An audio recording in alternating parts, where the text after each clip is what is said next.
Ia telah menghabiskan seluruh hidupnya untuk mempersiapkan pernikahan anak lelakinya, namun pada hari itu, satu-satunya kursi yang tersedia untuknya justru berada di dapur, di samping tempat sampah dan suara wajan penggorengan.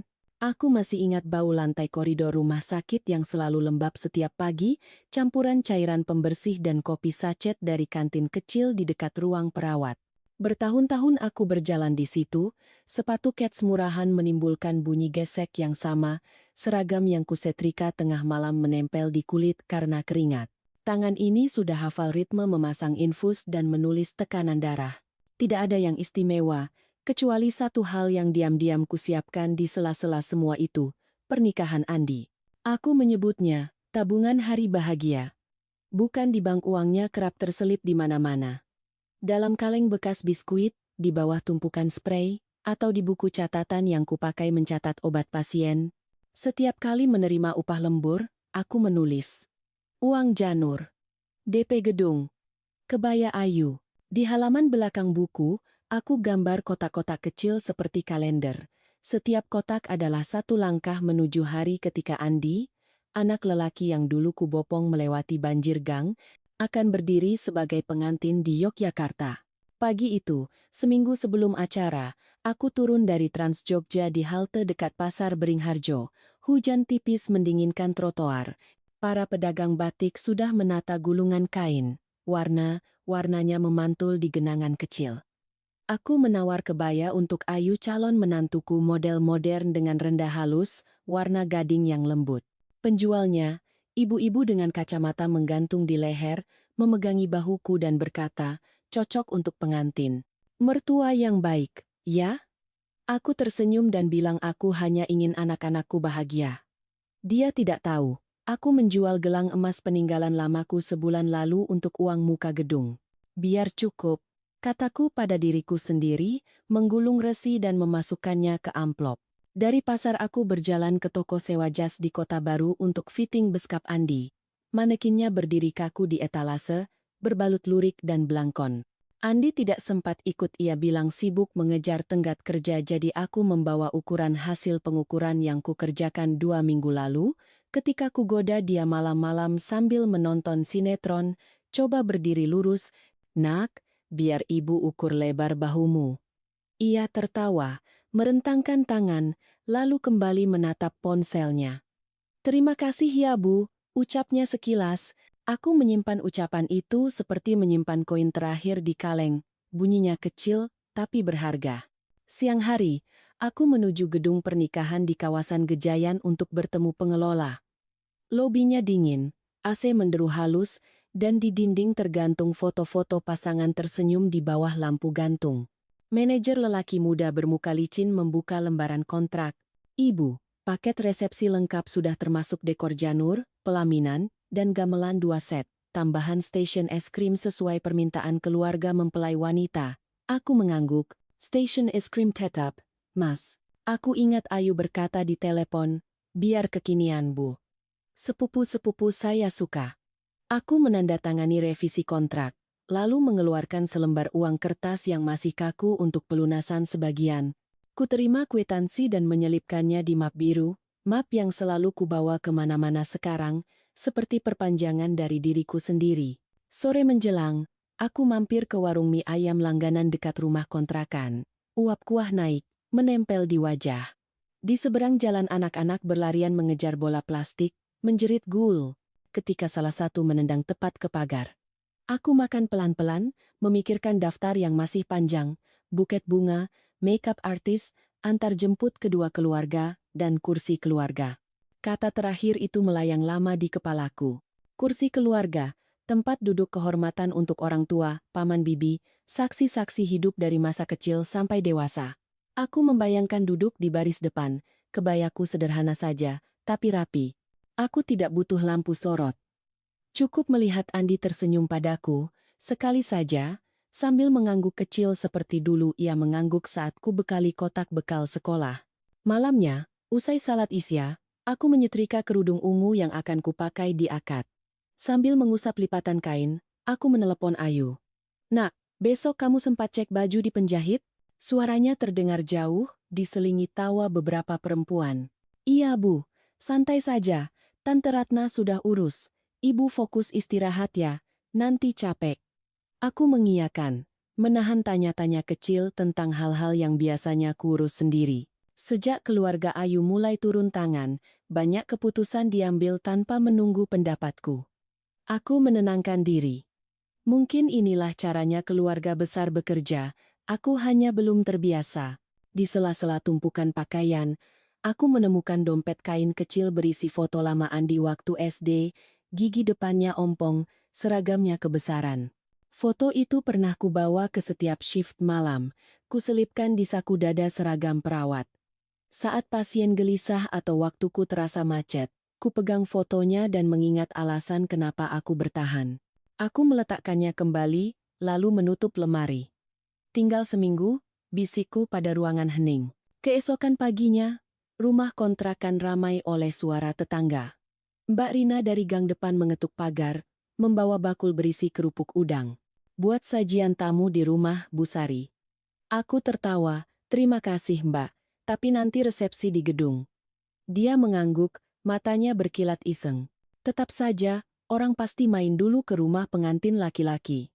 Biar meriah. Kami tertawa. Aku menyukai kebisingan kecil seperti ini. Sapaan di pagar. Motor yang berhenti sebentar. Bungkusan plastik berisi sayur. Semua itu membuat hari-hariku terasa ditopang lengan-lengan tak terlihat. Seusai menyapu halaman, aku duduk di beranda sambil memeriksa kembali catatan biaya. Di kolom kecil aku menulis, transport keluarga Ayu, 2 mobil. Aku tahu mereka mampu menyewa sendiri, tetapi kurasa pantas kalau aku ikut membantu.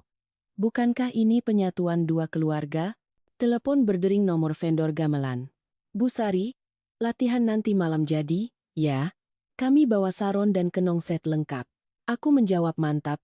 Jadi, kuingat suara gamelan waktu aku masih gadis tetangga memasang kaset saat ada hajatan. Dentingannya seperti menstabilkan langkah, mengikat satu persatu momen dengan benang halus yang tak terlihat.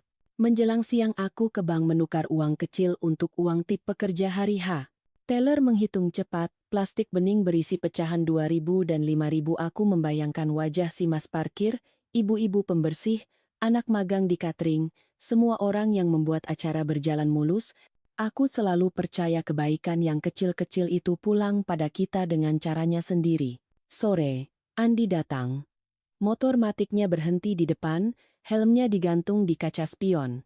Ia masuk sambil mencium tanganku. Bu, maaf baru sempat. Meeting terus.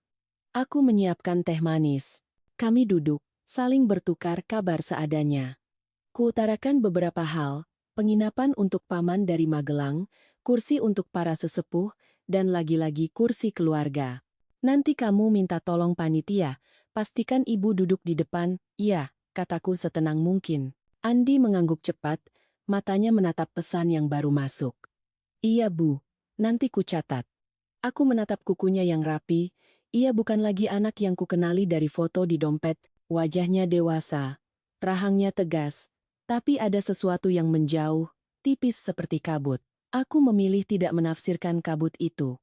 Setelah Andi pulang, aku merapikan kembali map biru. Di dalamnya ada kontrak gedung, daftar tamu dari pihak kami, fotokopi KTP untuk administrasi, dan lembar-lembar kwitansi, yang sudah mulai kusut di pinggir karena terlalu sering kubuka tutup. Kuintip saldo di dompet, cukup ketat, tapi masih bisa bernapas. Malam itu aku memasak sayur lodeh tersederhana. Nangka muda, santan, daun salam. Saat mengaduk panci, aku mengingat ibu kandungku. Ia tak pernah merasakan gedung ber-AC, pelaminan kembang setaman, sunyi-sunyi saja, hidangan ditikar, tetangga duduk bersila. Jika ia masih hidup, mungkin ia akan berkata, jangan memaksa, Sar, yang penting doa. Aku menutup api dan menaruh panci di meja. Doa sudah, gumamku, usaha juga. Hari-hari berikutnya berlalu seperti langkah-langkah kecil di jalan berpasir pasti tapi melelahkan.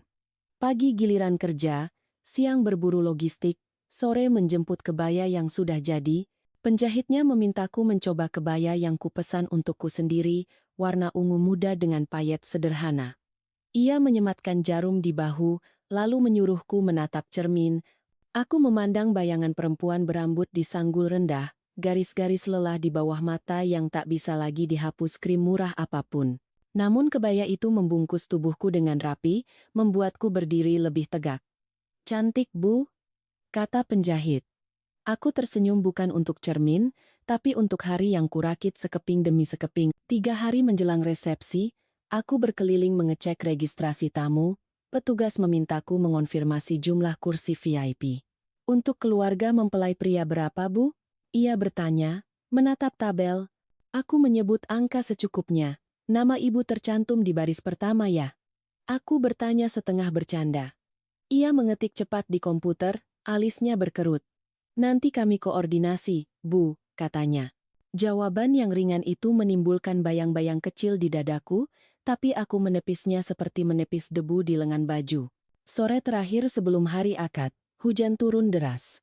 Aku duduk di lantai, menyusun kotak-kotak souvenir, kipas batik dengan pita emas. Radio tetangga memutar lagu lama, petir menyambar, listrik sempat padam sebentar. Dalam gelap, aku meraba-raba kipas terakhir, mengikat pita tanpa melihat, mengandalkan hafalan jari. Ketika lampu menyala lagi, kipas di lantai berkilat-kilat basah diterpa cahaya. Ponselku bergetar pesan dari Ayu, "Bu, besok pagi tolong ke gedung lebih awal ya. Ada briefing panitia." Aku membalas singkat, "Iya nak." Lalu kusimpan ponsel, menatap kipas yang tertata rapi. Ada damai kecil yang turun bersama sisa hujan. Malam itu aku sulit tidur. Kudengar suara becak melintas di gang, suara sendal basah di teras tetangga, dan desah kipas angin yang tua. Di meja, map biru berdiri seperti menara kecil, semua bukti usaha, semua harapan yang kugulung jadi satu. Aku menutup mata, mencoba membayangkan esok. Andi bersalaman dengan penghulu, aku duduk di depan, kebayaku ungu, tangan gemetar sedikit saat kuangkat doa. Kupaksa gambar itu tetap utuh. Kupagari dengan niat baik. Kutarik selimut sampai ke dada, menahan dingin yang merayap dari lantai. Sebelum tertidur, aku berdiri dan membuka jendela. Bau tanah basah masuk bersama angin. Di kejauhan, ku bisa mendengar samar-samar seseorang berlatih bonang pola pendek, diulang-ulang, seperti pengingat ritme. Buka, tutup, buka, tutup. Aku berpikir betapa anehnya hidup. Kita mengulang-ulang pola yang sama demi sesuatu yang belum tentu datang seperti yang kita mau. Tapi bukankah tugas kita tetap menyediakan kursi, menyalakan lampu, dan menyuguhkan air hangat? Tamu boleh terlambat, hujan boleh turun, listrik boleh padam, kita tetap menunggu dengan yang terbaik yang kita punya. Esok adalah hari akad. Aku menutup jendela, merapikan selimut, dan berbisik pada malam. "Anakku akan menikah." Kalimat itu sederhana, tapi rasanya seperti menaruh batu terakhir di puncak dinding yang sudah lama kubangun sendirian. Di luar, hujan tinggal gerimis.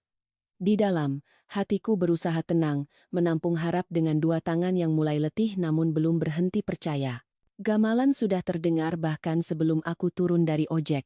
Nada saron yang berulang, suara kenong yang penuh, dan sinden yang menata napas panjang, semuanya mengalun dari dalam gedung pernikahan di pusat Yogyakarta itu. Papan nama di depan gedung berdiri tegak dengan huruf emas. Ayu, Andi, Titi Wanci. Di kiri kanan pintu masuk, janur kuning dikepang rapi, berkilat tipis di bawah matahari siang. Aku merapikan kebaya ungu muda, kainnya dingin di kulit, lalu mengecek lagi amplop berisi uang tip untuk tim penerima tamu. Biar semuanya lancar, gumamku. Kebiasaan lama dari rumah sakit. Sedikit persiapan, sedikit doa, sedikit yang bisa kupegang. Di halaman, tamu-tamu datang berpasangan. Laki-laki berkemeja batik dengan motif parang, perempuan berlipstik merah tua dengan sanggul rapi. Anak-anak berlari, memeluk kaki ibunya, meminta balon. Aku tersenyum pada seorang ibu yang kukenal samar, tetangga jauh dari kampung, lalu masuk ke lorong pendaftar. Meja buku tamu ditutup kain putih, vas bunga mawar kuning di tengah, dan 3 gadis muda duduk di belakangnya, wajah mereka dipoles, seragam kebaya krem. "Selamat siang, Ibu," kata salah satu dengan senyum dilatih. "Boleh lihat undangannya?" Aku menyerahkan kartu undangan yang sudah mulai lecek di sudutnya. "Saya ibunya Andi," kataku. Biasanya kalimat itu cukup untuk mengantar seseorang ke kursi terdepan. Gadis itu mengangguk cepat, menulis namaku di daftar, lalu menukar kartu undangan dengan sebuah tanda kecil stiker berbentuk bunga. Silakan tempel ini, Bu, biar panitia gampang mengenali. Aku menempel stiker di kebaya. Kursi keluarga di sebelah mana? Tanyaku. Suaraku terdengar tenang, tapi telapak tangan berkeringat. Gadis itu menoleh ke temannya. Mereka saling bisik singkat yang tak kupahami. Lalu yang pertama berkata, "Nanti ada yang mengantar, Bu, silakan foto dulu di foto booth." Ya. Aku berterima kasih dan melangkah ke area foto booth. Latar belakangnya papan kayu dengan tulisan neon, "The future is forever." Dihias daun monstera dan lampu-lampu kecil. Sepasang muda-mudi berpose, tertawa, mengangkat papan bertuliskan, "Happy Bride Squad." Aku menunggu giliranku. Tapi ketika fotografer menatapku, ia tersenyum sopan. "Ibu mau foto sekarang, atau nanti setelah resepsi?" "Nanti saja," kataku. Sebenarnya aku ingin sekali punya satu foto sore itu, bukti kecil bahwa aku ada di sana, tapi perutku kencang. Aku perlu duduk. Aku perlu memastikan di mana tempatku. Seorang pria berjas abu-abu muda, mungkin koordinator acara, berjalan cepat sambil memegang walkie-talkie. Aku menghentikannya. "Maaf, Nak. Kursi keluarga untuk ibu mempelai pria di mana?" Ia menatap badge di dadaku, lalu ke stiker bunga di kebayaku. Sejenak, hanya suara gamelan yang masuk di sela-sela kita. "Ah, Ibu, sebentar saya cek dulu," katanya akhirnya. Dia menempelkan walkie-talkie ke mulut. "Halo, halo. Ada Ibu Sari ya? Ibunya Andi. Kursi keluarga yang di depan panggung itu, sudah fix belum?" "Over." Suara serak dari perangkat menjawab tak jelas. Ia mengangguk-angguk, wajahnya berubah sedikit. "Ibu, mohon tunggu sebentar ya, saya panggil tim usher." Aku berdiri di sisi ruangan, dekat pilar besar yang dilapisi kain putih. Dari celah tirai, aku melihat panggung pelaminan. Kursi ukir berlapis beludru, rangkaian anggrek putih, dan lampu sorot kuning lembut. Di depan panggung, tertata deretan kursi Chiavari berwarna emas, rapi, simetris. Barisan terdepan diberi label kecil, "Keluarga pengantin wanita." Aku menelan ludah, lalu mencari keluarga pengantin pria. Tak kulihat. Mungkin labelnya terbalik, pikirku. Mungkin belum dipasang. Tiba-tiba MC mengumumkan sesuatu dalam bahasa Jawa halus yang kusimak setengah. Prosesi, temu manten, akan dimulai. Para tamu beringsut ke dalam, perempuan-perempuan merapikan selendang, lelaki menyelipkan ponsel ke saku. Aku mundur setengah langkah agar tidak menghalangi.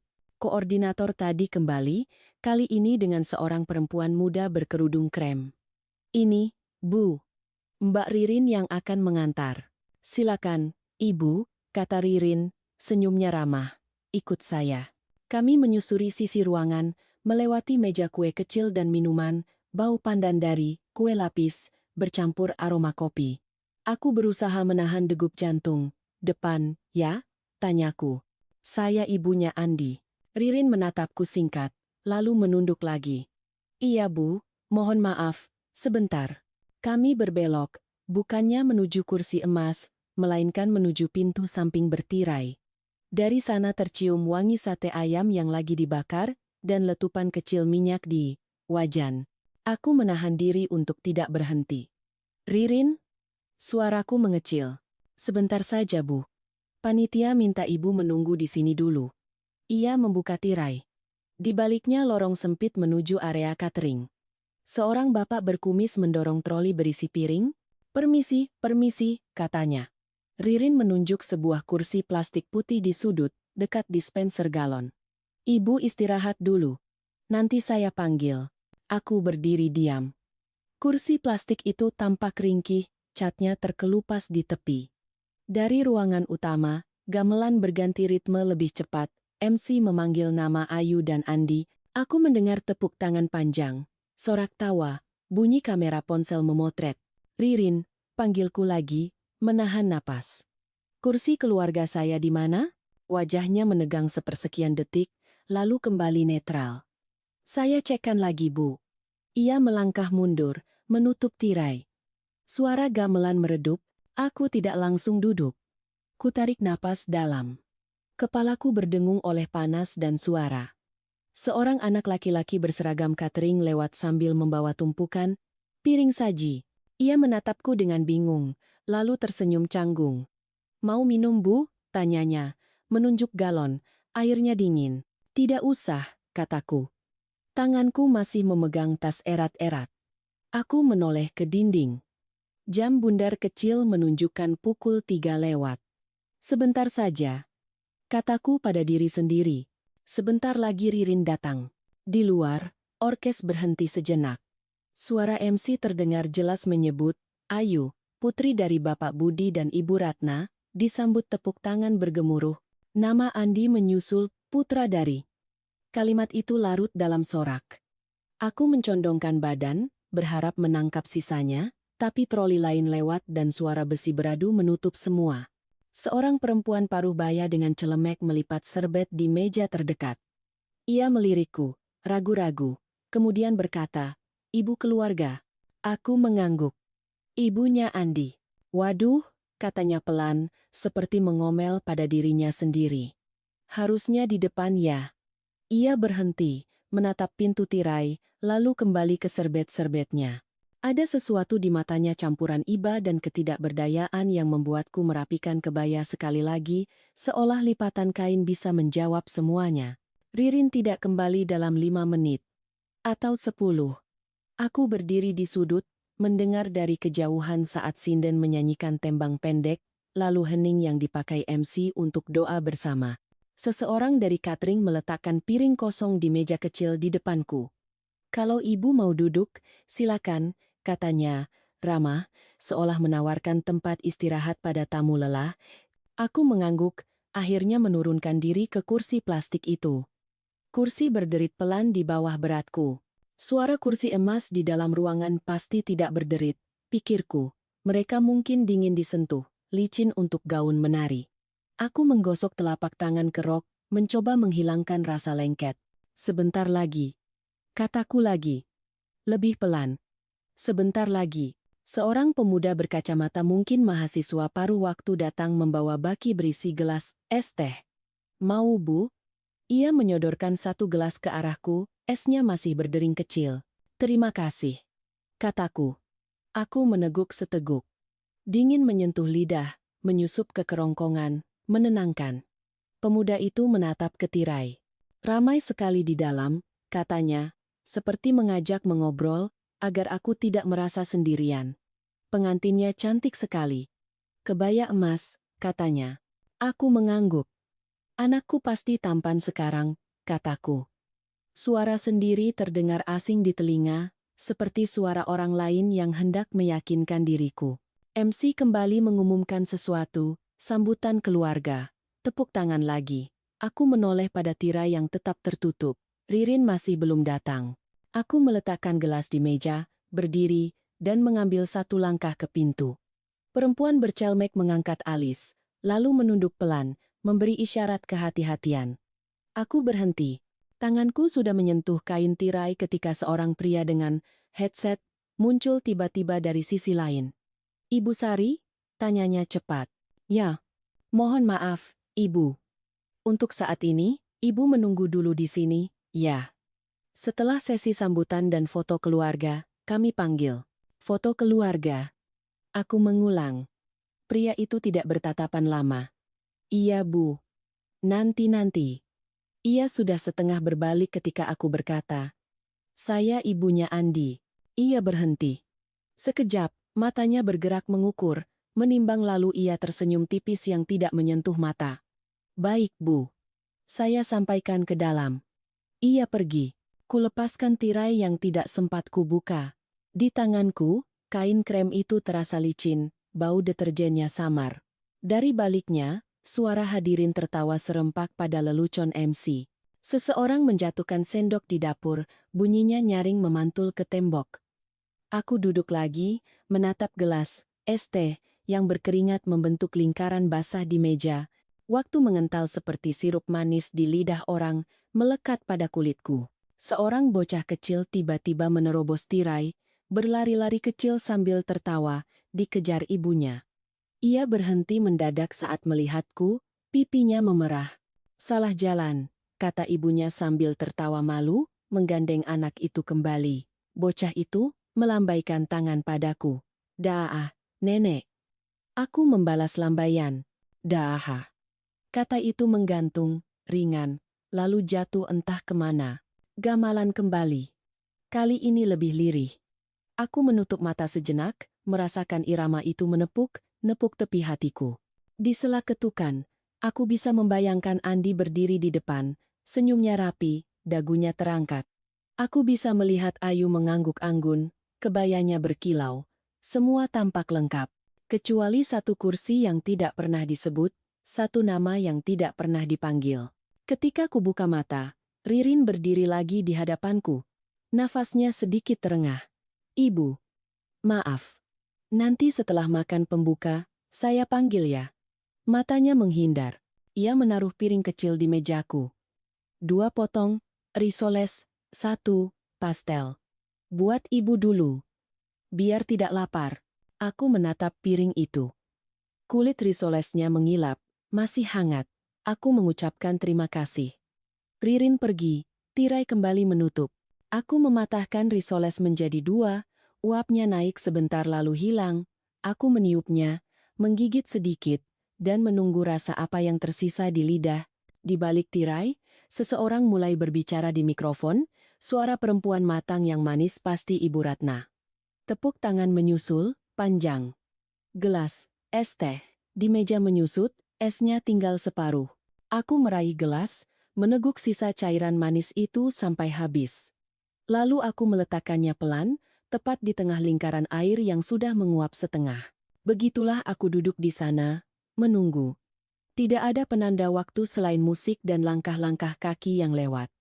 Tidak ada jam dinding lagi, hanya lengkung siang yang pelan-pelan merambat ke sore. Dan di suatu tempat di seberang tirai, anakku berdiri di panggung, sementara aku belajar menahan punggung tetap tegak di kursi plastik yang berderit. Aku mengikuti langkah-langkah cepat si gadis catering melewati lorong sempit di belakang gedung pernikahan. Di kiri kanan, panci-panci besar beruap menggeliat, seperti mulut yang belum selesai mengunyah. Bau minyak goreng bertabrakan dengan wangi sate yang baru diangkat dari bara, keringat menetes dari pelipisku. Kebaya ungu yang kupilih dengan hati-hati tadi pagi mulai lengket di punggung. "Di sini, Ibu," katanya pelan. Seperti meminta maaf tapi tak punya kuasa untuk mengubah apa-apa. Ia menarik sebuah kursi plastik dari samping rak piring kursi hijau pudar dengan satu kaki sudah dibalut lakban. "Sebentar ya, nanti saya bawakan minum." Aku mengangguk. Suaraku macet di tenggorokan. Kursi itu kugeser sedikit, mencari sudut yang tak mengganggu arus keluar masuk. Pintu kayu ayun menutup di depanku, lalu membuka lagi, lalu menutup ritme yang segera menjadi metronom untuk jam-jam yang panjang. Setiap kali pintu mengayun, sepotong dunia di luar menyelinap masuk, teriakan kecil anak-anak yang berlari, denting sendok menabrak gelas, tawa pecah seperti kembang gula. Sekilas, aku melihat kilau lampu gantung di dalam aula kuning hangat, memanjang di permukaan beskap Andi dan kebaya Ayu yang berpayet. Lalu pintu menutup, dan aku kembali sendirian dengan bau bawang dan bunyi wajan. "Air mineral, Bu," si gadis kembali, napasnya masih memburu. Ia menaruh botol plastik dingin di meja lipat yang permukaannya sudah berbekas noda kecap. "Maaf ya, Ibu," kata panitia. Ia ragu, menatap ujung sepatunya. Kata panitia, kursi keluarga sudah penuh. "Terima kasih," kataku. Hanya itu. Di belakangku, seorang pria parubaya dengan celemek menjerit, "Tempe mendoannya jangan gosong, meja 10 tidak makan pedas." Yang lain membalas, "Said habis batch pertama, tambah kipasnya, Mas." Panci besar membuka tutupnya dengan desis, dan uap panas menyambar wajahku. Aku memutar botol air di telapak tangan, merasakan dinginnya menempel di kulit, pintu ayun kembali melesat.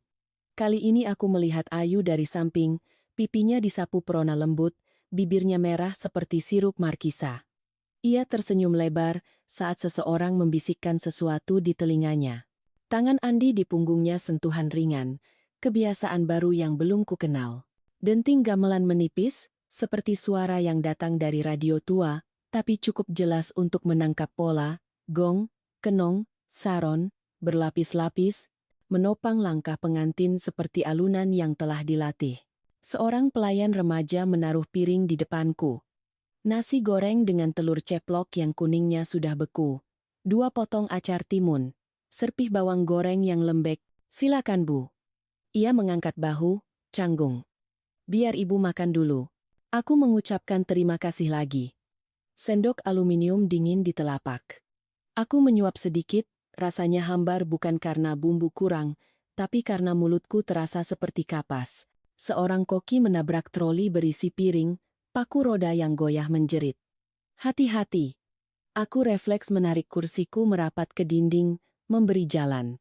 Di atas rak besi, ada sebuah jam dinding tipis dengan jarum detik yang berdetak cepat, tak seirama dengan jantungku yang berusaha tetap tenang.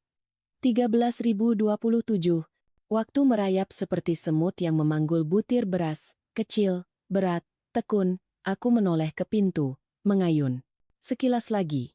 Meja panjang dilapisi kain putih, rangkaian janur kuning membentuk gerbang kecil, 2 anak perempuan bergaun batik mengacungkan kamera ponsel, kilatnya seperti kembang api mini. Seseorang mengangkat mikrofon. Tamu yang terhormat. Suara laki-laki, tua. Mantap Pak Budi.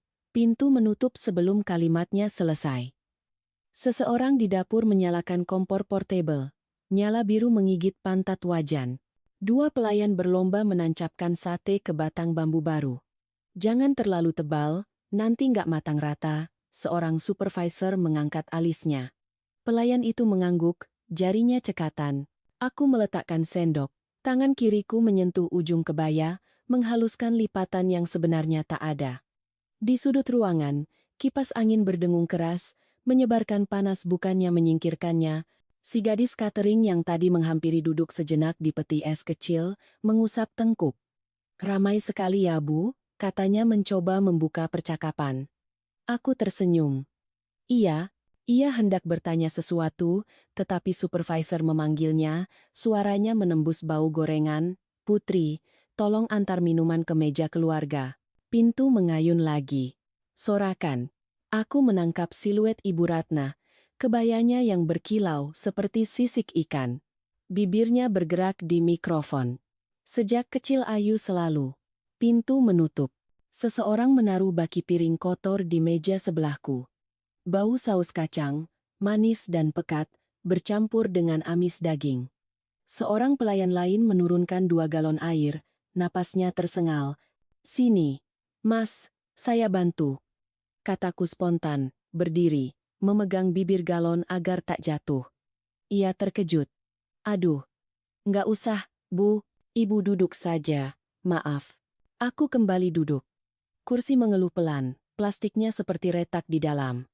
Aku membiarkan punggungku menempel dinding. Ubin dingin yang syukurnya masih memberi sedikit rasa sejuk. Selembar tisu di pangkuanku penuh bintik minyak. Dari celah pintu, aku melihat Andi berdiri. Dia memegang mikrofon dengan 2 tangan kebiasaan lamanya saat gugup. Terima kasih kepada keluarga Ayu yang... Suaranya memudar, tergantikan bunyi wajan.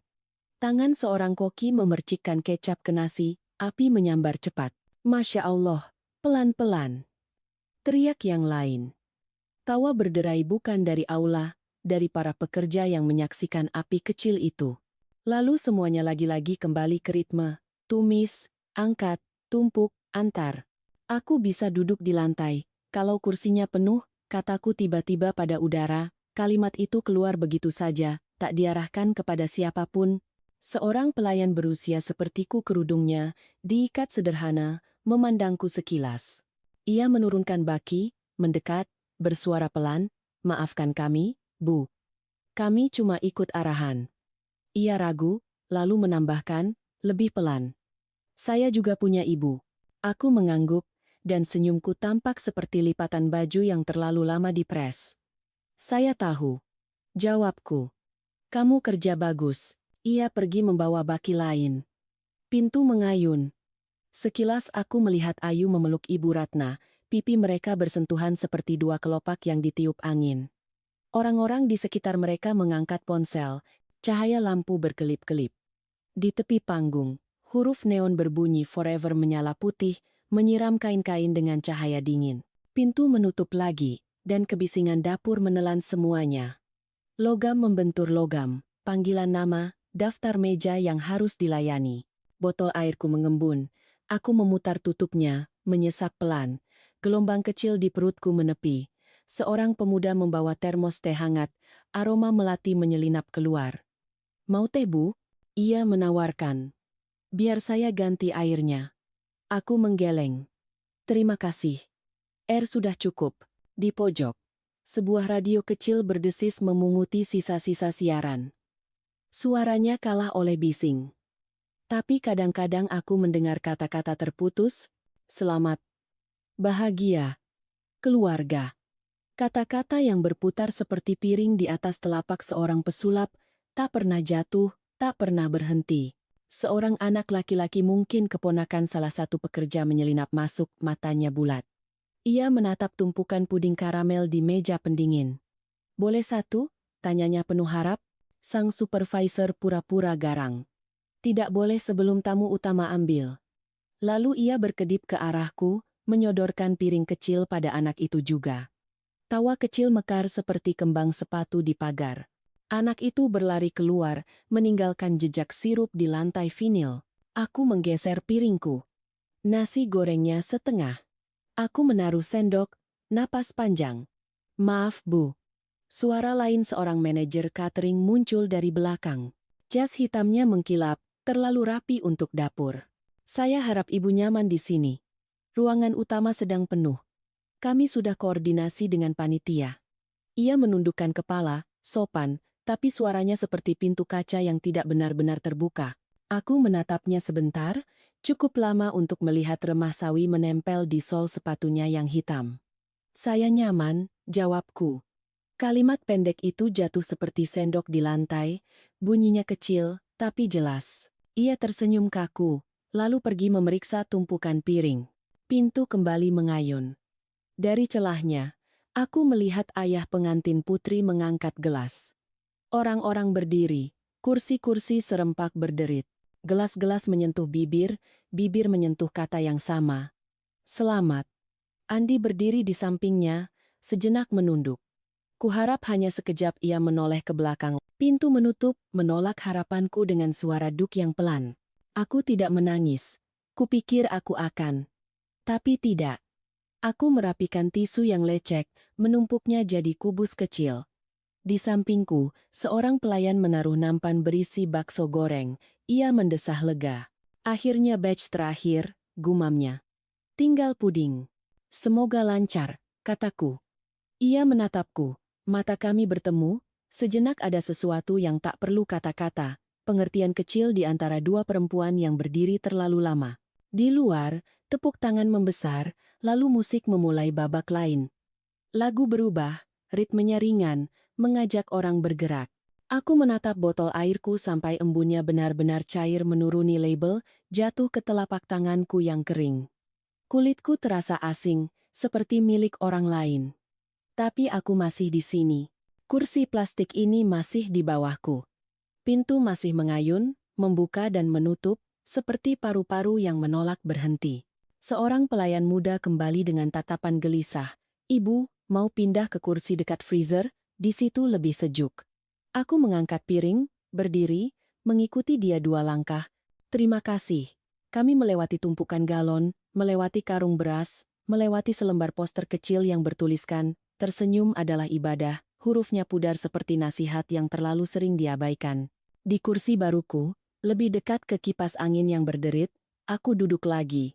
Aku menaruh piring, meneguk air. Dari sini celah pintu memberi jendela yang lain, bukan panggung, melainkan deretan meja tamu. Aku melihat seorang perempuan tua membantu suaminya berdiri. Aku melihat seorang anak kecil menjatuhkan garpu dan menepuk tangannya saat garpu memantul. Aku melihat seorang pemuda merapikan kerah batiknya di layar ponsel, tersenyum untuk dirinya sendiri. Dunia di luar berjalan, mulus, berkilau.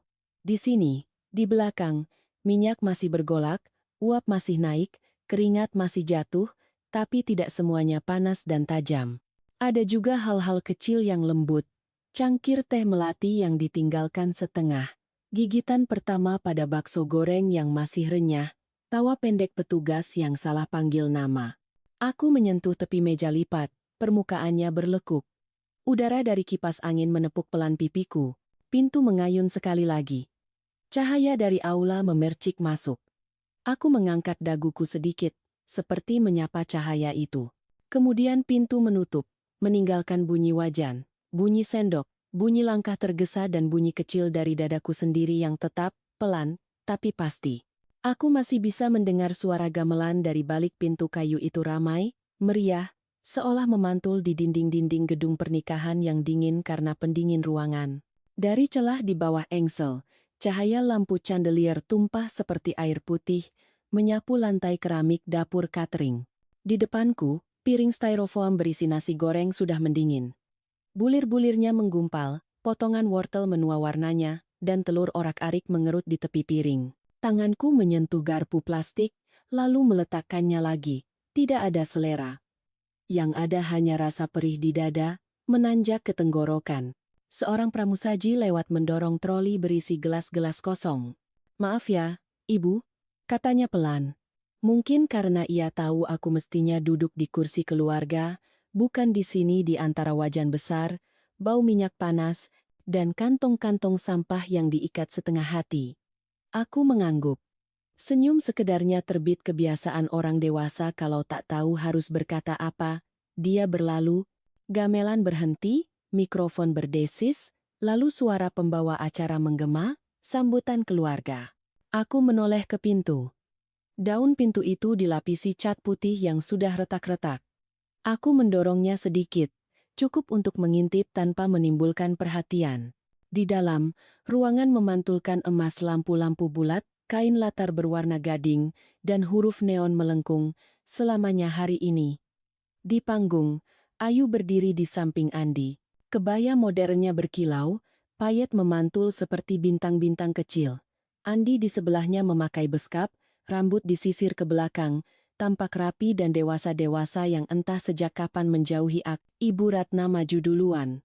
Sejak kecil, Ayu mimpi pernikahan seperti dongeng, suaranya lembut, dilatih, lalu menggema lewat pengeras suara. Orang-orang tertawa kecil pada kalimat-kalimat manisnya, tentang putri kecil yang suka menari di teras, tentang anak yang selalu mendapat peringkat 1. Aku menunggu barangkali ada ucapan terima kasih pada keluarga mempelai pria, atau sekadar sapaan pada Ibu Sari yang duduk entah di mana. Tidak ada. Ia menyebut namaku sekali, cepat, seperti mencentang daftar lalu kembali pada cerita Ayu, seolah-olah aku hanya catatan kaki. Pak Budi mengambil mikrofon. Ketawanya besar, dadanya naik turun seperti aktor panggung. "Kami sangat bangga menyambut Andi," katanya, "sebagai anak kedua di keluarga kami." Tepuk tangan deras, beberapa orang bersiul. Aku menarik napas, kata menyambut menancap seperti duri. Anak kedua, aku berdiri di belakang pintu, menyambut bayanganku sendiri. Aku menutup pintu lagi, kembali ke kursi plastik. Di sudut lain dapur, Koki menyeka keringat dengan lengan baju, kompor berdengung, aromanya tajam. Seorang asisten merapikan piring kotor, porselen beradu kling, kling. Aku menaruh kedua telapak tangan di pangkuan agar berhenti gemetar. Di atas meja, program acara yang kubawa dari lobi tergeletak, kertas tebal warna krem dengan huruf timbul. Aku menatapnya, ada nama Ayu, nama orang tuanya, nama MC, nama vendor dekorasi, bahkan nama seniman gamelan namaku tidak ada.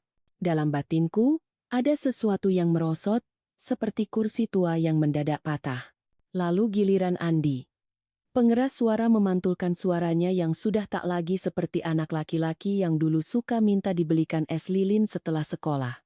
"Terima kasih kepada keluarga Ayu yang telah menerima saya," katanya, jeda sebentar, seperti anak sendiri. Tepuk tangan lagi. "Terima kasih kepada semua teman yang membantu. Ini hari paling indah." Aku menunggu barangkali satu kalimat pendek. "Terima kasih, Ibu," atau doa ibu. Ia menoleh ke arah meja utama, memandangi orang-orang yang duduk di kursi barisan depan, bibirnya tersenyum. Ia tidak menoleh ke arah dapur. tidak menoleh ke celah pintu tempat aku berdiri beberapa menit lalu dengan hati tak karuan. Di luar, musik kembali. Lagu pelan untuk First Dance. Aku kembali mendorong pintu, lebih lebar kali ini. Lantai dansa mengkilap. Andi memegang pinggang Ayu, Ayu menatap ke atas, senyum penuh kemenangan atau kupikir begitu karena cahaya lampu menajamkan garis bibirnya. Para tamu berdiri mengelilingi, ponsel terangkat. Flash menyala-nyala seperti kembang api kecil. Sesaat, aku melihat pantulan wajahku pada panel stainless steel di dinding wajah yang berusaha datar. Aku menahan napas, menunggu rasa perih itu reda. Tidak reda, hanya berganti bentuk. Dingin yang merambat perlahan dari jari ke dada. Seorang pramusaji perempuan mendekat sambil membawa baki kecil. "Ibu mau minum?" Ia menatapku dengan mata yang sungguh-sungguh. Aku menggeleng. "Terima kasih," kataku. Dia mengangguk, lalu berbisik, "Maaf, Ibu." Kata maaf, melayang seperti bulu ringan, tapi tetap menyentuh. Aku mengangguk lagi. Aku tidak ingin menangis di sini, di antara wajan dan kantong sampah. Tangis, kalau jatuh, harus punya tempat. Dari ruangan utama, MC memanggil keluarga inti untuk foto di pelaminan. Nama-nama dipanggil. Orang tua Ayu, keluarga ayah, paman bibi dari kota. Orang-orang melangkah ke depan, kain batik berkibar kecil. Aku menunggu bodohnya, aku tetap menunggu kalau-kalau ada yang sadar. Tidak ada. Pramusaji yang tadi memalingkan wajah, ia tahu dan tak bisa berbuat apa-apa. Aku menunduk. Di pangkuanku, ponsel bergetar, notifikasi grup keluarga yang berdeging terus sejak pagi, ada foto-foto. Ayu dan Andi di depan backdrop janur kuning, Ayu dan ibunya tertawa, Ayu memeluk seorang sahabat, tidak ada foto yang menandai keberadaanku di sini. Seolah-olah aku tak datang, aku memaksa menelan.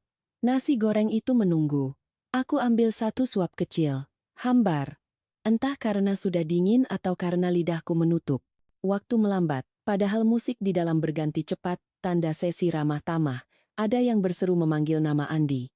Aku teringat pagi hari ia lahir tangis pertama yang memamerkan paru-parunya yang kuat. Malam-malam demam, kulitnya sejuk setelah kompres air hangat. Uang sekolah yang selalu pas-pasan tapi tak pernah telat. Aku menggenggam garpu terlalu kencang sampai plastiknya merekah. Suara kecil krek membuatku sadar betapa mudah sesuatu patah kalau ditekan pada sudut yang lemah. Aku berdiri. Kaki terasa berat, seperti menyusuri lantai rumah sakit saat subuh setelah jaga malam. Kujinjing tas, melangkah ke wastafel, cuci tangan, air mengalir dingin. Di cermin kecil di atas keran, wajahku buram oleh uap, aku usap, garis-garis usia tampak jujur. Sudah, kataku pelan pada bayangan. Bukan untuk menghentikan rasa sakit itu masih ada melainkan untuk menghentikan diriku menunggu yang mustahil. Pintu kembali kudorong. Di panggung, sesi lempar bunga. Gadis-gadis muda berkumpul, tertawa, berlomba. Ayu mengangkat buket, hitung mundur, lalu melempar. Bunga melambung, jatuh di tangan seorang sahabatnya. Teriakan pecah, musik naik. Aku menoleh ke bar samping. Bartender mencuci gelas. Derit kain menyeka kaca sesekali berbunyi. Pramusaji yang tadi menyapaku membawa sepiring kecil kue lapis legit dan bolu gulung. Untuk ibu, katanya. Aku menerimanya, menyebut terima kasih. Kemanisan kue lapis meleleh di lidah, tapi tidak menutup getir. Lalu Andi bicara lagi. "Terima kasih sudah hadir," katanya. "Tanpa kalian, hari ini tak sempurna." Orang-orang mengangkat gelas. Aku menurunkan pandangan. Kata-kata itu seperti payung yang dibuka terlambat. Hujan sudah merendam. Aku mundur beberapa langkah, kembali ke kursi plastikku. Aku duduk, menunggu sampai musik berubah jadi riuh rendah yang tak lagi punya bentuk.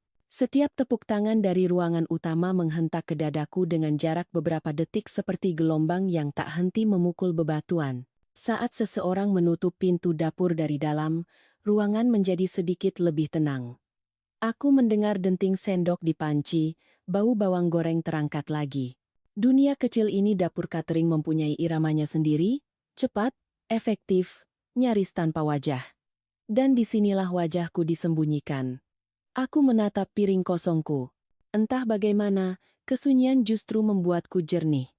Rasanya seperti mengikat rambutku sendiri sebelum mulai bekerja gerakan sederhana yang menandai sekarang saatnya. Aku bangkit sekali lagi, bukan untuk mengintip. Untuk berjalan melewati lorong sempit, melintasi tumpukan kardus, menuju pintu samping yang menghadap parkiran. Udara malam menerpa, bau tanah dan bensin bercampur. Aku menarik napas panjang. Di kejauhan, sirine motor polisi lewat sebentar, lalu hilang.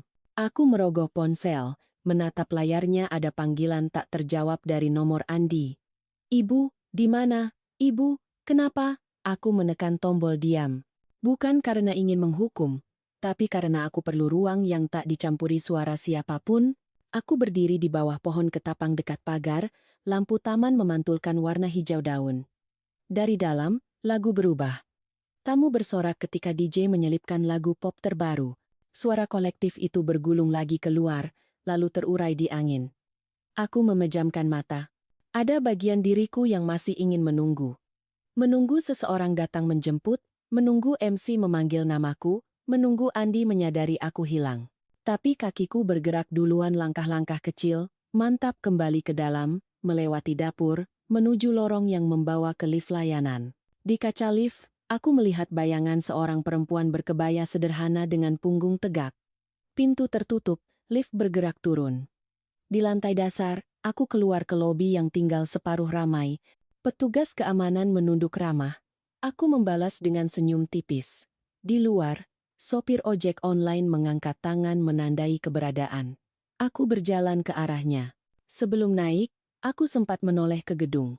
Lampu-lampunya berkilat seperti permukaan air yang diganggu batu kecil. Di dalam sana, pesta berlanjut tanpa aku. Untuk pertama kalinya sejak pagi, aku merasa tak lagi harus mengejar cahaya dari ruangan itu. Aku merapatkan selendang, menyebut alamat. Motor melaju, angin malam memukul lembut pipiku. Di belakang, suara gamelan tertinggal menjadi sekadar gema. Di depan, jalan panjang membentang, lampu-lampu kota berbaris. Dadaku masih perih-perih yang jujur, tanpa topeng. Tapi di sela-sela perih itu, ada garis tipis bening. Ketenangan yang muncul saat seseorang akhirnya berhenti meminta diakui. Aku tidak tahu apa yang akan terjadi besok. Yang ku tahu malam ini, aku menemukan pintu keluar dan aku yang membukanya sendiri. Kipas angin di kamar kos berdecit pelan, berputar seperti engsel tua yang enggan. Udara malam di Yogyakarta lengket di kulit, menempel pada kebaya yang belum sempat kulepas.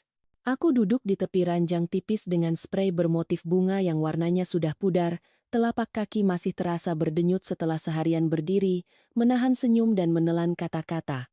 Di luar jendela, suara motor melintas, diselingi lengking pedagang angkringan yang menawarkan sate usus dan tempe bacem. Kota ini seperti tidak pernah benar-benar tidur, hanya berganti nada. Malam ini, nadanya datar seperti garis lurus pada monitor, menandai sesuatu yang baru saja selesai. Aku membuka kunci resleting tas tangan. Keluar masuk, dompet, kacamata, tisu, lipstik yang hampir habis, dan akhirnya, laptop tua yang kupeluk seperti buku doa. Meja kecil di pojok kamarku sapu dengan telapak tangan. Debu menempel di kulit, meninggalkan garis abu-abu. Aku duduk, mengatur napas, lalu menyalakan laptop. Cahaya layar menyala, menenggelamkan bayanganku di kaca jendela. Di sana, wajah perempuan berusia lebih dari setengah abad menatap balik. Rambut disanggul seadanya, garis-garis di bawah mata seperti jalan setapak yang sering kulewati tanpa alas kaki. File spreadsheet terbuka. Baris-baris angka berdiri rapi seperti barisan anak sekolah pada upacara Senin, uang muka gedung resepsi, sewa gamelan, kebaya, dekorasi janur kuning, fotografer, catering. Di kolom catatan, aku pernah menulis singkat-singkat. Tambahan lampu biar foto lebih terang. Upgrade kue ayu ingin 5 tingkat. Beskap Andi ukur ulang. Baris-baris itu adalah sisa hidupku yang kutukar menjadi hari bahagia untuk seseorang selain diriku. Kursorku bergerak ke bagian kartu kredit. 2 transaksi baru mengilat seperti sisik ikan di permukaan air. Spa di Malioboro Mall, lalu tagihan bridal shower di kafe yang kukenal dari berita gaya hidup. Aku membuka rinciannya. Manikur, masker wajah, minuman bergelembung, paket nasi mewah untuk 8 orang. Ada catatan kecil di aplikasi transfer tangkapan layar yang kukirim pada diriku sendiri agar tidak lupa. Tenang, Ibu Andi yang bayarin. Jari telunjukku berhenti di atas trackpad. Dada terasa dingin, bukan karena kipas angin yang menyapu-sapu, tetapi karena sesuatu di dalam yang memutuskan untuk tidak percaya lagi. Aku berdiri, melangkah ke kamar mandi kecil. Keran tua mengalirkan air pelan. Aku membasuh muka, menggosok perlahan agar sisa bedak dan debu tak lagi menempel. Wajah yang basah memantulkan lampu neon kusam. Aku tidak sedang mencari kekuatan. Aku hanya mencari permukaan yang rata, tempat menaruh keputusan agar tidak tergelincir. Kembali ke meja, aku mengambil ponsel. Baterainya tinggal separuh. Ada beberapa panggilan tak terjawab nomor Andi, nomor tak dikenal yang kurasa dari panitia, dan satu dari kakakku yang tadi kulihat duduk jauh, menatap panggung seolah panggung itu adalah televisi. Aku menekan tahan mode senyap, lalu membuka kontak. Florist, manajer band, bar service. Jempolku ragu sejenak, seperti kaki di bibir tangga yang gelap, aku duduk lebih tegak. Panggilan pertama. Florist. Nada tunggu berdentang 3 kali. Suara perempuan muda, ramah. Dengan sopan santun yang terasa dilatih. Selamat malam, Bu. Saya Sari. Pesanan bunga untuk resepsi besok pagi tidak usah dikirim. Suaraku keluar datar. Tidak ada penjelasan, tidak ada alasan. Hanya fakta. Maaf, Bu. Maksudnya, dibatalkan. Terima kasih. Aku mendengar detik-detik berikutnya, keributan kecil di ujung sana, suara orang lain menanyakan sesuatu. Aku menutup panggilan dengan satu sentuhan. Perutku berkontraksi, lalu tenang. Panggilan kedua. Manajer band gamelan dan set modern yang seharusnya tampil sesi malam. Suara laki-laki parubaya, hangat seperti kopi hitam. Monggo, Bu, Pak, sesi kedua tidak perlu. Silakan dianggap selesai setelah set pertama tadi sore. Aku menatap layar, menghitung 3 hembusan napas di antara kalimat-kalimatku. Baik, Bu. Apakah ada kendala? Tidak. Aku menahan jeda. Terima kasih sudah bermain rapi. Aku memutuskan sambungan sebelum pertanyaan lain menemukan jalan keluar. Panggilan ketiga, bar service. Operator dengan nada ceria yang menghafal nama minuman lebih banyak daripada nama orang. Selamat malam, bar. Ada yang bisa dibantu? Saya Sari. Bar koktail untuk resepsi keluarga besok dibatalkan. Baik, Bu. Mohon konfirmasi. Ini paket arak Bali dan signaturenya tidak jadi. Aku mengucapkannya seperti menutup jendela saat hujan miring. Klik. Sunyi. Aku meletakkan ponsel, menatap layar laptop yang masih memamerkan angka-angka. Di luar, bunyi gandrung gamelan dari gedung resepsi lain di kejauhan merambat seperti angin. Ironis, pikirku, tetapi aku tidak tertawa. Aku memindahkan kursor ke lembar baru, menuliskan tanggal malam ini dan 3 kalimat pendek. Bunga batal. Band sesi kedua batal. Berbatal. Di bawahnya, aku menambahkan, alasan, aku memilih berhenti membayar untuk kursi dapur. Sebuah pesan masuk. Layar ponsel menyala. Andi. Ibu di mana? Besok ada family brunch. Panitia bingung katanya bunga dan bar cancel. Ibu, tolong jawab. Aku menatap notifikasi itu selama beberapa detik, merasakan suara Andi bergaung di kepalaku dengan nada yang nyaris marah, tapi linglung seperti anak kecil yang kehilangan mainan yang dibelikan orang lain. Aku tidak membalas. Aku memindahkan ponsel lebih jauh, menaruhnya di bawah bantal, seakan demikian bunyinya bisa tertahan. Aku membuka jendela. Udara malam masuk membawa aroma tanah dan sedikit asap sate dari ujung gang. Lampu-lampu kota mengapung seperti kunang-kunang malas. Di suatu titik, sebuah becak lewat pelan, denting kecil pada roda memecah kesunyian sebelum menghilang lagi. Aku berdiri di sana beberapa menit, membiarkan kulitku dingin, membiarkan keputusan menempel tanpa tergesa. Perlahan aku melepas kebaya, menggantinya dengan kaos longgar. Bahu terasa lebih ringan. Aku membuat teh panas dari dispenser kamar, gula 1 sendok kecil, uapnya mengaburkan kacamata. Aku duduk kembali, menyeduh suara yang tersisa di tenggorokan. Setiap teguk membawa ingatan. Andi berlari kecil di halaman, lututnya berdarah. Aku yang menggendongnya sambil menenangkan. Malam-malam di UGD dengan baju seragam masih berbau antiseptik. Amplop-amplop yang kuselipkan untuk tabungan kuliah. Sepatu pantofel pertamanya, semua itu bukan dekorasi. Itu tulang dan daging dari hari-hari teh habis, ponsel tetap menyala sesekali. Notifikasi grup keluarga, pesan dari nomor yang kutebak sebagai ibu mempelai perempuan kalimat-kalimat panjang dengan kata, tidak profesional dan malu. Aku menyalakan mode pesawat. Dunia mengecil sampai batas dinding kamar, meja kecil, dan aku. Di luar, jam menunjuk lewat tengah malam. Aku menutup laptop. Layar padam, pantulan diriku di kaca jendela muncul kembali. Tidak ada senyum, tidak ada air mata. Hanya wajah yang belajar menutup pintu. Aku bergeser ke ranjang, berbaring miring. Kipas angin berdecit lagi, mengikuti ritme napasku yang lambat. Di kejauhan, anjing menggonggong 2 kali lalu sunyi. Sebelum memejamkan mata, aku memikirkan besok pagi. Gedung resepsi akan terasa lebih lapang tanpa bunga. Foto-foto akan lebih datar tanpa kilau minuman di gelas tinggi. Musik akan berhenti lebih cepat, membiarkan orang-orang mendengar suara mereka sendiri, mungkin juga kebisuan di antara mereka. Seseorang akan mencari-cari jawaban, seseorang akan menunjuk-nunjuk meja panitia.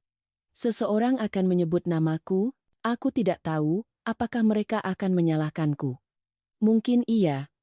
Tetapi malam ini, di kamar kos ini, aku tidak sedang menunggu pengampunan.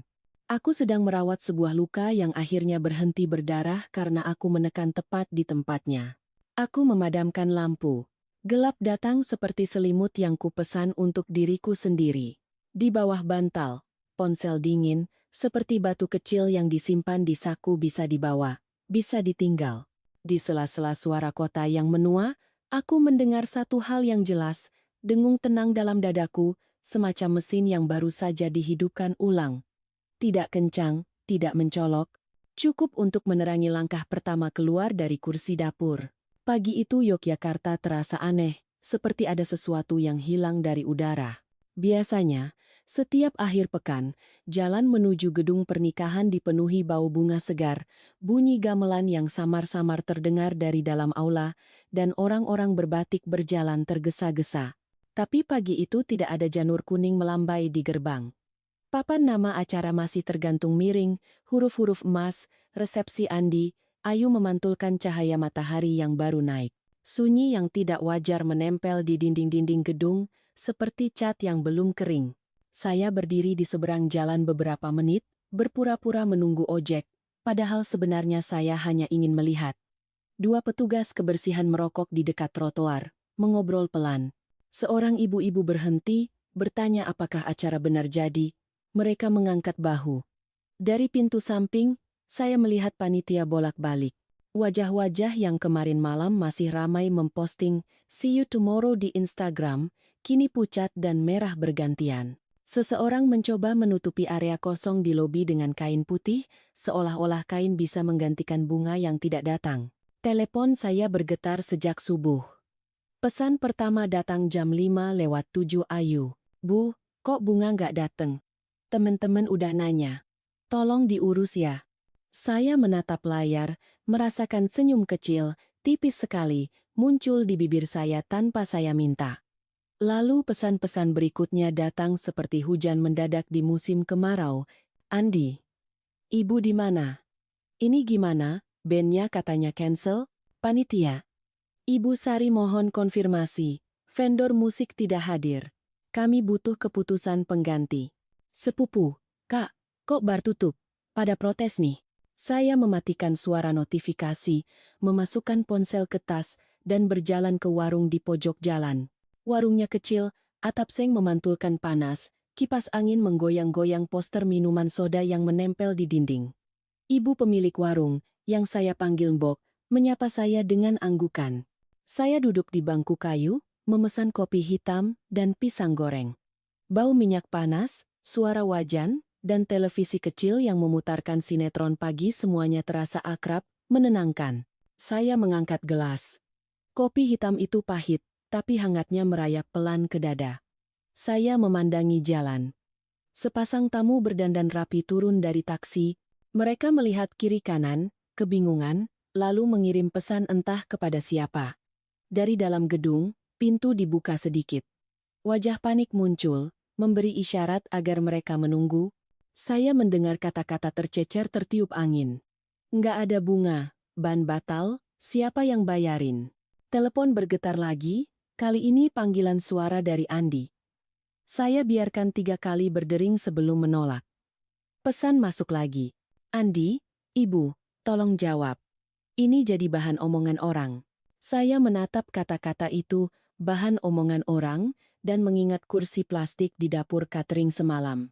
Minyak yang meletup di wajan, nasi yang menggumpal di piring saya, suara tawa dari aula yang menyeberang lewat celah pintu. Saya menarik napas pelan. Pahit kopi menempel di lidah saya, menyisakan rasa bersih anehnya sendiri. Untuk pertama kalinya sejak lama, jantung saya berdetak tidak karena cemas, tapi karena tenang. Mbok meletakkan piring pisang yang baru diangkat dari wajan. Mau ke acara itu, Bu? Tanyanya sambil menunjuk ke arah gedung. Saya cuma lewat, jawab saya. Saya mengambil sepotong pisang, kulit tepungnya renyah, uapnya menyeruak. Sepertinya ada sedikit perubahan rencana. Perubahan begini biasanya karena uang, gumamnya. Kalau bukan uang, biasanya hati. Saya tertawa pelan. Mungkin dua-duanya Mbok. Dari kaca jendela warung, saya melihat grup pria menurunkan peralatan sound system dari mobil, lalu mendongak, membaca pesan di ponsel, dan kembali menaikkan semuanya. Mereka saling mengeluh, tapi tidak ada yang berteriak. Orang-orang Yogyakarta, sekalipun kesal, tetap memilih nada datar. Di lobi, panitia menata ulang meja penerima tamu agar bagian kosong tidak terlalu mencolok.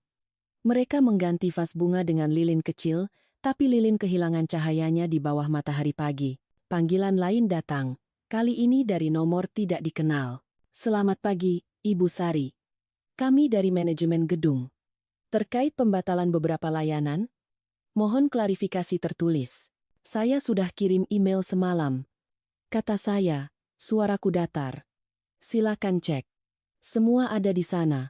Baik Ibu, tapi keluarga pihak. Saya mengerti. Potong saya lembut. Silakan koordinasi dengan mereka. Saya menutup panggilan, menaruh ponsel, dan memakan sisa pisang sampai habis. Di meja sebelah, seorang bapak tua melipat koran, menatap saya sekilas, lalu kembali ke beritanya tentang harga cabai naik. Kehidupan terus berjalan, bahkan ketika sebuah resepsi tanpa bunga dan musik sedang bergulat dengan malu di seberang jalan. Andi mengirim pesan lebih panjang. Saya tidak membaca sampai akhir, mata saya berhenti pada kalimat. Ibu bikin kita malu.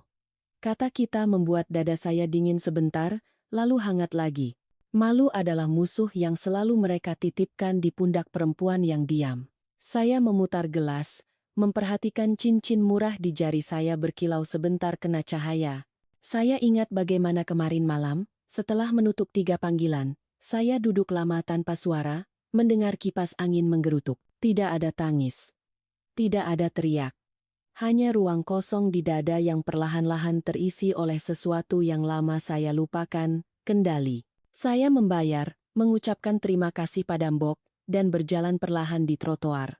Di depan gedung, sekelompok tamu memotret diri di depan backdrop tanpa bunga. Saya mendengar seseorang berbisik, kok kering gini ya? Seorang panitia perempuan menahan senyum gugup, menjelaskan bahwa konsep hari ini, minimalis. Minimalis, kata yang sering dipakai untuk menutup lubang-lubang yang tidak ingin diakui. Saya menyusuri sisi gedung sampai ke pintu darurat. Di sana, 2 karyawan catering duduk di lantai, membuka kotak styrofoam. Aroma nasi kotak menyengat ayam suwir, sambal tomat, sayur oseng. Salah satu dari mereka menawari saya sebotol air mineral. Panas ya, Bu? Katanya ringan. Panas, jawab saya, meneguk air. Keringat menetes di pelipis. Saya merasa tubuh saya masih berat, tapi langkah saya entah bagaimana menjadi ringan. Seakan-akan setiap meter yang saya tempuh menjauhkan saya dari kursi plastik malam kemarin. Ponsel bergetar lagi, kali ini suara Ibu Ratna. "Ibu Sari, ini memalukan. Tamu-tamu kami kecewa. Ibu harus jelaskan." Saya menempelkan ponsel ke telinga hanya sebentar, lalu menjauhkan. Suaranya terdengar seperti sendok mengaduk gelas kosong. Saya menunggu sampai jeda tarikan napasnya, lalu berkata pelan, "Selamat siang, Bu. Saya harap acaranya tetap berjalan." "Bagaimana bisa berjalan tanpa? Saya yakin panitia Ibu kreatif," kata saya. "Permisi." Saya mengakhiri panggilan. Telapak tangan saya tidak gemetar. Barangkali orang akan menyebut ini sebagai kemarahan. Tapi yang saya rasakan lebih seperti permukaan air danau setelah badai, diam, datar, memantulkan langit. Saya kembali ke jalan besar, menyetop becak motor. "Ke Malioboro," kata saya. Di atas kendaraan yang menderu pelan itu, saya menonton kota bergerak. Pedagang kaos, turis bertopi, lampu-lampu toko yang baru dinyalakan, aroma sate dari gerobak yang mulai beroperasi. Saya turun di ujung jalan, masuk ke toko kecil membeli selembar taplak meja batik bergambar bunga. Saya membayangkan taplak itu di meja makan rumah saya malam nanti, bersama piring-piring yang sudah lama tidak saya keluarkan. Di bangku trotoar, saya duduk sebentar, membuka ponsel lagi. Ada puluhan pesan baru yang menunggu, menumpuk seperti piring kotor setelah pesta. Saya menghapus notifikasi satu persatu tanpa membacanya. Hanya satu pesan yang saya simpan. Dari vendor musik. "Terima kasih sudah mengonfirmasi semalam, Bu. Tim kami tidak berangkat. Semoga segala urusan Ibu lancar." Saya mengetik balasan singkat. "Terima kasih. Sudah cukup." Kata-kata itu, "sudah cukup," menggema pelan di dada saya. Cukup mengalah. Cukup menunggu giliran. Cukup duduk di dapur. Saya bangkit, melipat kantong belanjaan, dan berjalan pulang menyusuri lorong-lorong yang sudah saya hafal sejak muda. Di depan sebuah rumah, seorang nenek menyapu halaman sambil bersenandung. Saya tersenyum padanya, dan dia membalas dengan anggukan kecil, seperti mengakui bahwa ada sesuatu yang berubah tetapi tidak perlu dipertanyakan. Menjelang siang, langit Yogyakarta bertambah terang. Di kejauhan, mungkin resepsi itu sedang berjuang mencari ritmenya tanpa musik, menata fotonya tanpa bunga, menuangkan minumannya tanpa bar. Mereka akan menyebutnya hambar. Mereka mungkin menyebutnya skandal. Biar saja. Saya melangkah melewati bayangan saya sendiri di aspal. Setiap langkah terdengar bersih. Di rumah, saya membuka jendela, membiarkan angin membawa bau tanah dan daun pisang. Saya menaruh taplak batik di meja, merapikannya dengan telapak tangan. Ponsel kembali bergetar di meja, saya membiarkannya. Saya merebus air, menyiapkan teh manis. Ketika uap naik dari cangkir, saya merasakan ruang di dada saya melebar, bukan untuk menampung kesedihan orang lain, tetapi untuk diri saya sendiri. Di luar, suara burung dan jauh sekali, sangat jauh, gema-gamelan yang entah milik siapa bukan milik acara itu menyelinap seperti doa. Saya menarik kursi, duduk, dan menyeruput teh. Pagi yang aneh akhirnya menemukan bentuknya. Tidak meriah, tidak juga sunyi total. Pagi yang cukup, pagi yang, untuk pertama kalinya setelah sekian lama, terasa milik saya. C. 7. Surat di laci. Jalan pulang dari Yogyakarta ke kampung terasa lebih panjang daripada biasanya. Matahari sudah condong, sawah di kiri kanan memantulkan cahaya keemasan, dan bau jerami basah menempel di hidung. Aku berkendara pelan melewati anak-anak yang bermain kasti di lapangan kecil. Bola plastik memantul ke aspal, tawa mereka mengejar senja. Ketika motor berhenti di depan rumah, aku sempat ragu membuka gerbang. Daun pintu kayu itu mengeluarkan suara seret yang akrab, seperti menyambut sekaligus mengingatkan. Inilah rumah, tempat semua yang tak terucap tinggal. Aku menyalakan lampu ruang tamu. Cahayanya pucat, tapi cukup untuk melihat debu tipis yang menempel di permukaan meja. Di dinding, foto-foto yang dulu memenuhi ruang sudah berpindah tempat, sebagian kusimpan dalam kotak sejak kemarin. Bingkai kosong menggantung seperti jeda yang panjang. Aku meletakkan tas, menaruh helm di kursi rotan yang sedikit goyah, lalu menuju dapur. Ketelku setrum, air mendidih. Kukucurkan ke gelas berisi kopi tubruk. Aroma pahit hangat mengangkat sedikit kepala yang berat. Di belakang rumah, suara ayam tetangga berkejaran dengan dengung serangga. Angin membawa bau tanah lembab dari kebun pisang. Aku duduk, menatap halaman, sapu lidi yang bersandar, sandal jepit yang kupakai ketika menyiram, pot bunga dengan daun yang perlu dipangkas. Semuanya biasa saja, tapi hari ini setiap benda seperti bicara lebih keras. Aku meneguk kopi pelan. Di lidah tinggal getir yang menenangkan. Lalu, entah kenapa, pikiranku teringat pada laci tua di kamar tamu yang sering macet kalau dibuka. Laci itu jarang kusentuh, isinya berkas lama, nota, dan hal-hal yang kutunda untuk dihadapi. Aku berdiri dan melangkah ke kamar tamu. Tirai bunga-bunga tipis digerakkan angin, menimbulkan bayangan bergerak di lantai. Lemari jati kecil berdiri di sudut, kakinya yang pendek membuatnya tampak seperti menahan nafas. Aku menarik pegangan laci paling bawah. Seperti dugaanku, ia macet. Kutarik pelan, tak mau merusak kayu. Lalu mendorong sedikit dengan pinggul cara lama yang selalu berhasil. Laci bergeser, mengeluarkan bau kertas lembab dan kamper. Di dalamnya, map merah yang kukenal menyembul dari tumpukan. Map itu pernah kubuka bertahun-tahun lalu kututup kembali karena tak siap. Dari balik plastik beningnya, kulihat amplop kuning kecoklatan, sudut-sudutnya mulai mengeriting. Ada tulisan tangan yang sangat kukenal, milik Hasan. Aku menarik napas, memegang amplop itu seperti memegang benda rentan. Lampu kamar menyinari permukaan kertas yang tipis, memperlihatkan jejak tinta yang sedikit pudar.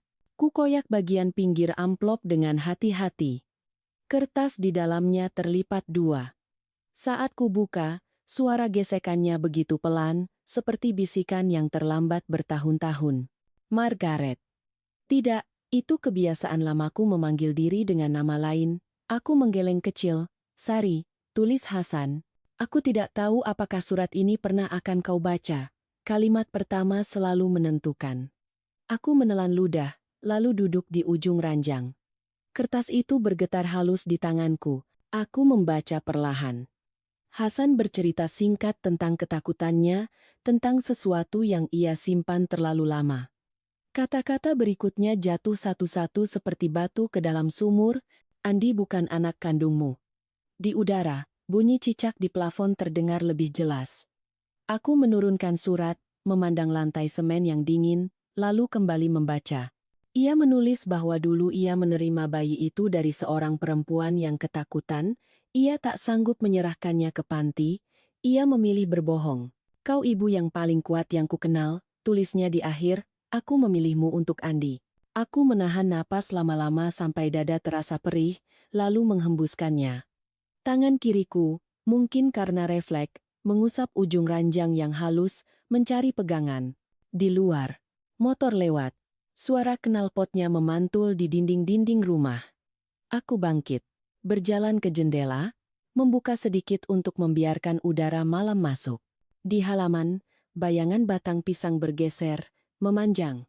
Aku memejamkan mata, bukan untuk menolak isi surat, tapi untuk mendengar tubuhku sendiri. Degup jantung yang kini mulai teratur, kaki yang menjejak lantai, telapak tangan yang hangat oleh kopi tadi. Kembali ke kursi, aku membaca lagi dari awal, memastikan tak ada kata yang terlewat. Di sela kalimat, aku menangkap ketakutan dan penyesalan yang dulu tak pernah kubaca di wajah Hasan. Namun yang paling nyaring justru kalimat sederhana itu. Kau memilih untuk menjadi ibu. Aku teringat malam-malam berjaga ketika Andi kecil batuk rejan, teringat kain lampin yang tak kering-kering karena musim hujan, teringat hari pertama ia bersekolah tasnya kebesaran, wajahnya menatapku dari gerbang dengan ragu. Tak satu pun kenangan itu bertanya tentang darah. Semuanya hanya bertanya. Ada atau tidak ada aku di sana? Aku berdiri lagi, kali ini ke dapur. Kutaruh surat di meja makan, di tengah-tengah taplak bermotif kotak. Kutarik kursi, duduk, dan membiarkannya terbuka. Aku tidak menyembunyikannya ke dalam map lagi. Ku kecup pinggiran gelas, kopi sudah dingin. Dari rak, ku cari kotak perban. Kebiasaan lama membuatku rapi menata benda-benda kecil. Tangan kanan sedikit bergetar, ku masukkan tangan ke pangkuan. Aku tidak ingin menulis pesan ke siapapun malam ini, tidak ke Andi, tidak ke siapapun. Malam ini, biarlah rumah menjadi saksi sunyi. Tetangga sebelah menyalakan radio pelan, lagu lawas keroncong mengalun. Kuedarkan pandang ke ruangan. Jam dinding berdetak, jarum panjang mendekati angka 9. Kalender warung bakso tergantung miring. Setrika tergeletak di sudut, kabelnya dililit rapi. Semua hal kecil yang biasanya kulalui seperti air kini menuntut diperhatikan, seolah-olah ingin mengatakan, lihat, kami tetap di sini, bahkan ketika dunia di luar menyepelekanmu. Aku menyentuh permukaan meja. Serat kayu terasa kasar, ada bekas gores pisau entah kapan. Ada luka di sini-sana, tetap meja ini tak kehilangan fungsinya. Telepon genggam bergetar di saku. Nama Andi menyala di layar. Aku memandangi getaran itu sampai berhenti, lalu menyala lagi. Kali ini ku tekan tombol diam. Ku taruh ponsel sedikit jauh dari jangkauan. Bukan karena marah, tapi karena malam ini bukan untuk penjelasan. Malam ini untuk menata napas, untuk membiarkan kata-kata dalam surat mencari tempatnya di kepalaku, untuk memahami bahwa sebuah kebenaran tidak selalu meledak, kadang ia hanya duduk, menatapmu lama-lama, menunggu kau mengangguk. Aku membuka lemari piring, mengambil piring kecil, lalu menaruh beberapa keping biskuit sisa. Kunyah perlahan meski tak terlalu lapar, rasanya hampa, tapi ritme mengunyah membuatku tenang. Di kursi lain, ku sandarkan kebaya yang kupakai kemarin, kainnya masih menyimpan bau parfum murah dan sedikit asap sate. Ku teliti jahitannya, mengingat simbak penjahit di gang yang bekerja lembur agar kebaya itu siap tepat waktu. Semua orang bergerak untuk hari yang disebut hari bahagia, dan di tengah gerak itu, ada seseorang yang sengaja didudukkan di dapur. Dari jendela, angin membawa suara adzan Isya yang tertahan gelombang. Aku berdiri, mengambil kerudung tipis, lalu duduk lagi tanpa menyalakan televisi atau radio. Aku tidak perlu kebisingan lain. Kupandangi surat yang tergeletak. Kata-katanya sederhana, tidak pandai bersilat bahasa. Mungkin dulu aku akan mengamuk, menghancurkan piring, berteriak ke dinding, tapi usiaku mengajari cara lain, meletakkan sesuatu di tengah meja, menatapnya, dan membiarkannya menjadi bagian dari ruang. Ketika telepon bergetar lagi kali ini bukan Andi, entah nomor siapa aku biarkan juga. Ku tarik napas dalam-dalam, mengangkat surat, melipatnya perlahan, lalu menaruhnya kembali di tengah meja, tidak ke laci. Biarlah terang. Biarlah ia tidak lagi bersembunyi bersama kamper dan kertas-kertas usang. Aku menuang air ke gelas, meminumnya sampai habis. Tenggorokan terasa lega. Malam merapat. Aku mematikan lampu dapur, hanya menyisakan lampu kuning di ruang tamu. Sebelum masuk kamar, aku menoleh sekali lagi ke meja. Ada ruang kosong di samping surat. Besok mungkin akan kuisi dengan secari kertas, baru bukan untuk membalas siapapun, melainkan untuk menulis daftar belanja, daftar tamu yang ingin kuundang makan di rumah, daftar hal-hal kecil yang kupilih untuk dirayakan. Lalu aku menutup pintu pelan. Di ranjang, aku berbaring miring, punggung menghadap jendela, telapak kaki saling menyentuh mencari hangat. Dadaku tidak lagi sesak. Di luar, angin menyapu daun, dan rumah, dengan semua rahasianya yang sekarang terbuka, akhirnya terasa seperti rumah lagi. Sore itu langit Yogyakarta seperti kain batik kusam, biru keabu-abuan dengan benang-benang jingga yang lunglai. Saya baru saja menyapu teras ketika ponsel bergetar. Notifikasi WhatsApp nomor tak dikenal. Ibu, saya Maya. Maaf mengganggu. Nama itu membuat jantung saya tersentak kecil. Saya menatap layar beberapa detik, seolah-olah huruf-huruf itu bisa berubah kalau saya berkedip, lalu saya duduk di bangku kayu, merasakan dingin permukaannya menembus kain jarik yang saya kenakan. Saya Maya, bridesmaid-nya Ayu kemarin. Ibu, saya minta maaf atas kejadian di gedung. Saya lihat ibu duduk di dapur catering. Jemari saya kaku. Saya mengetik pelan. Apa yang mau kamu sampaikan, nak? Pesan centang biru. Tak sampai 1 menit, balasan datang beruntun seperti hujan rapat yang menepuk atap seng. Ayu yang minta Bu, katanya ibu tidak cocok dengan tema. Kami punya grup. Di situ dia bilang, biar foto-fotonya rapi. Dan, soal kartu kredit itu, saya punya bukti. Lalu ia mengirim tangkapan layar. Dalam gambar itu, nama saya nongol terang limit kartu, nominal transaksi, catatan singkat, tenang, Ibu Andi yang bayarin.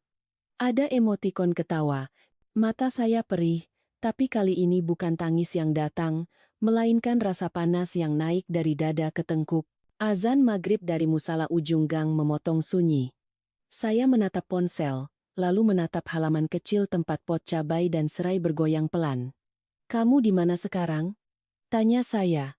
Kalau ibu berkenan, saya bisa ke rumah. Saya ingin bicara langsung. Saya juga mau minta maaf, bukan hanya lewat chat. Saya berdiri, menyambar kerudung tipis, lalu membalas. Silakan datang. Gang kecil di samping pohon sawo. Pagar hijau. Hanya butuh 20 menit sampai suara motor matik berhenti di depan. Lampu senja menetes di dinding, memberi warna tembaga pada cat yang mulai pudar. Seorang perempuan muda melepas helm, merapikan rambut yang menempel di kening. Wajahnya biasa saja, letih, tapi matanya tenang. Assalamualaikum Bu. Waalaikumsalam, jawab saya, membuka pagar. Masuk nak. Saya menuangkan teh manis hangat ke gelas kaca. Uapnya naik, wangi gula batu bercampur wangi daun jeruk. Maya duduk dengan punggung tegak, kedua tangannya memegang tas kecil seperti pelampung. Ia menaruh ponsel di meja, lalu mengangsurkan amplop putih. Ini Bu, print out chat grup kami. Saya tahu ini melanggar kepercayaan teman, tapi hati saya tidak tenang sejak kemarin. Saya salah karena diam. Amplop itu berat oleh kertas dan rasa gentar. Saya mengeluarkan lembaran pertama. Nama grup, foto profil bunga sepatu, percakapan yang memanjang dari bulan lalu. Ada kalimat-kalimat yang saya kenali nadanya. Konsep kita clean ya, jangan ada yang warnanya tabrakan. Lalu satu pesan dari Ayu, tolong pastikan Ibu Andi duduk di back area saja. Aku nggak mau warnanya masuk frame. Kebaya ungu itu. Aduh. Ada ikon tangan menepuk jidat. Saya berhenti membaca ketika dada saya terasa sesak.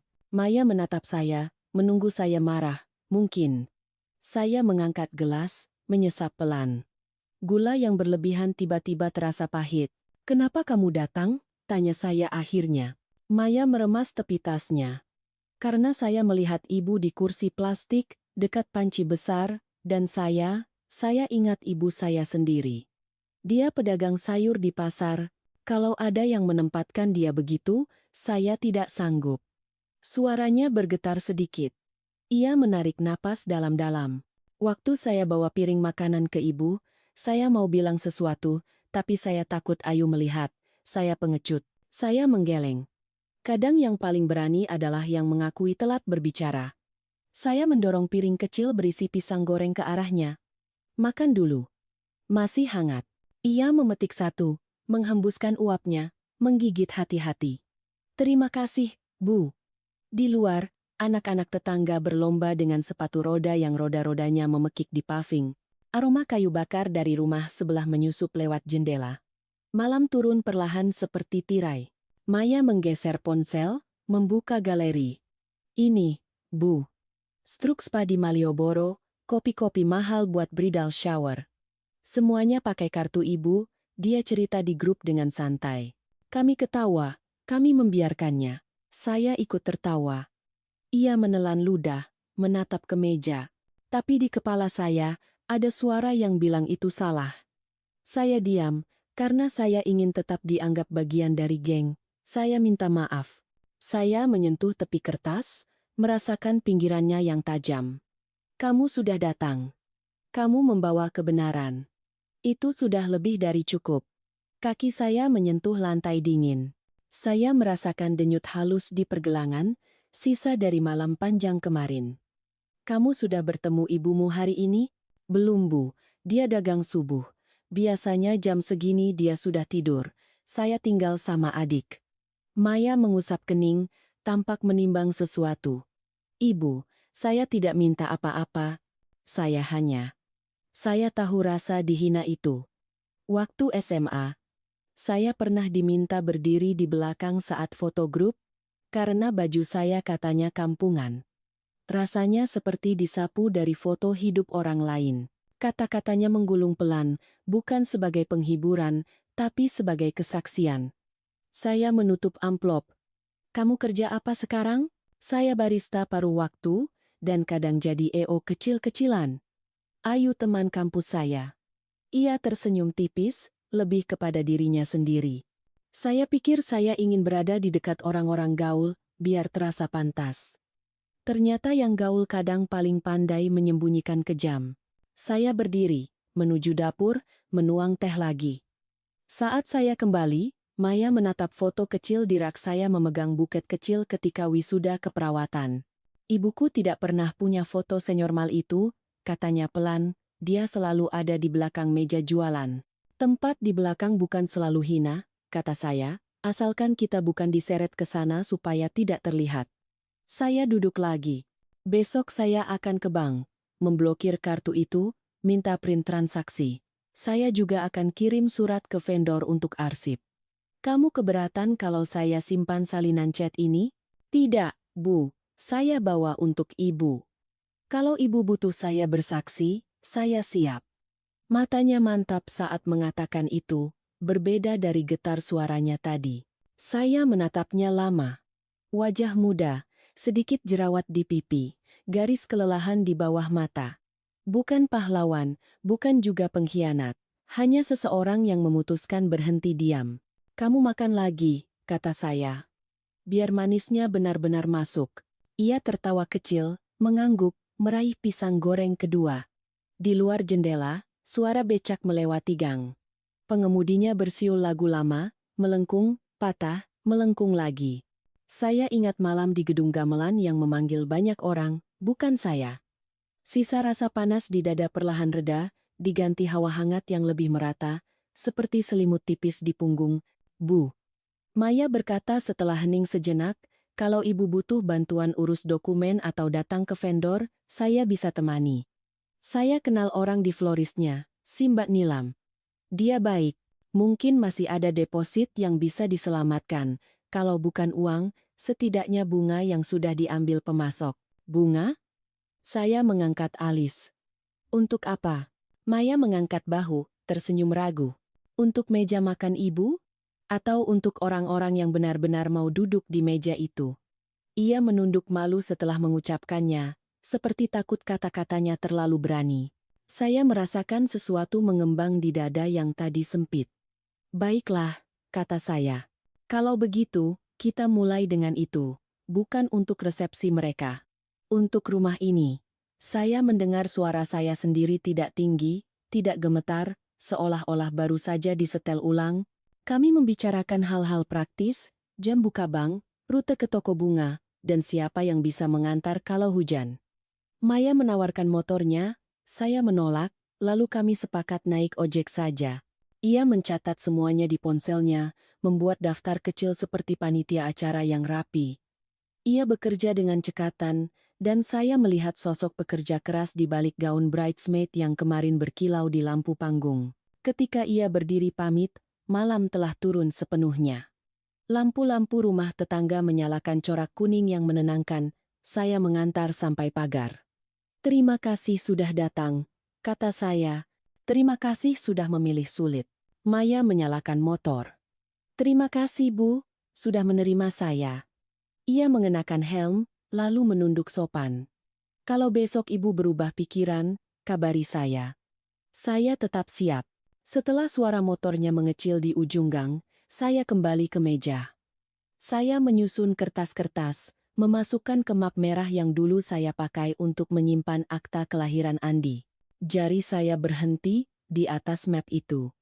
Saya menarik napas, menutupnya dengan satu gerakan mantap. Di luar, angin membawa bau tanah yang baru disiram. Seekor kucing menyeberang halaman, perlahan, penuh keyakinan. Saya membuat kopi tubruk, menunggu bubuk turun, lalu menyeruputnya sedikit. Pahitnya jujur. Di dinding, bayangan tanaman gantung menari-nari, seolah memberi tanda. Saya menuliskan 3 baris pada secarik kertas, bank. Nilam Floris. Cetak transaksi. Lalu saya menambahkan 1 baris lagi, yang tak ada di daftar manapun sejak lama. Beli taplak meja baru. Saya mematikan lampu teras. Rumah terasa berbeda malam itu, bukan lebih besar, bukan lebih kecil, hanya lebih pas. Bukti di map, janji singkat di ponsel, dan nama Maya, yang kini berarti ada seseorang yang melihat. Saya menepuk dada pelan, bukan untuk menenangkan, melainkan untuk mengingat ritme baru ini. Besok, bunga di meja. Lusa, siapa tahu, tawa yang tidak lagi bergema dari ruangan sebelah, tetapi pecah di tengah-tengah meja makan rumah saya sendiri. Pagi itu udara Yogyakarta lembab, awan menggantung rendah di atas genteng-genteng merah. Aku baru saja selesai menyapu serambi ketika ketukan itu datang pelan, ragu-ragu, seperti orang sin-sin minta maaf tapi takut mendengar jawabannya. Aku berdeng di ambang pintu, tangan masih memegang sapu lidi yang menyisakan bau tanah basah. Di balik kaca buram, siluet seorang laki-laki muda menunggu. Aku tahu itu Andi bahkan sebelum ia mengucap bu. Kuputar kunci, pintu berderit, dan wajahnya muncul pucat, mata berkantung, rambut berantakan. Kaosnya kusut, seperti semalaman ia tak tidur. Hidungnya kembang kempis, mencari kata yang tak juga keluar. Bu, katanya lagi, kali ini pelan sekali. Ayo masuk, jawabku. Suaraku datar, tidak dingin hanya tenang. Aku menyingkir ke samping. Andi melangkah masuk, memandangi ruang tamu yang terasa agak kosong sejak foto-foto keluargaku lepas dari dinding. Bingkai-bingkai kayu masih ada, tetapi kosong kaca memantulkan cahaya tipis dari jendela. Ia memperhatikan itu, keningnya berkerut. Foto-fotonya kemana? Ia bertanya. Aku tidak menjawab. Aku berjalan ke lemari rendah, mengambil sebuah kotak sepatu yang sudah kupersiapkan sejak semalam. Kartonnya pudar, tapi di dalamnya rapi. Map plastik berisi salinan invoice gedung, kwitansi kebaya, bukti transfer band gamelan, nota catering, lalu surat itu kertas tua yang pinggirnya menguning, tulisan tangan yang kukenal. Kita duduk dulu, kataku, menunjuk kursi rotan. Kulepas sapu, meletakkannya di pojok. Dapur masih hangat oleh aroma teh manis yang baru kuseduh. Kutuang 2 gelas, 1 kudorong ke hadapannya. Ia menyentuhnya tapi tidak minum. Aku membuka kotak, mengeluarkan map, menata kertas-kertas di meja seperti perawat menata perban, bersih, tepat, tanpa gemetar. Ini, kataku. Semua pengeluaran selama 1 tahun. Gedung, dekor janur, kebaya ayu, deposit band, bahkan tambahan lantai dansa yang kamu bilang biar teman-teman nyaman. Aku bayar semuanya. Ujung jariku menyentuh tinta biru tanda tangan kasir di setiap lembar. Andi menelan ludah. Aku, tunggu. Potongku lembut.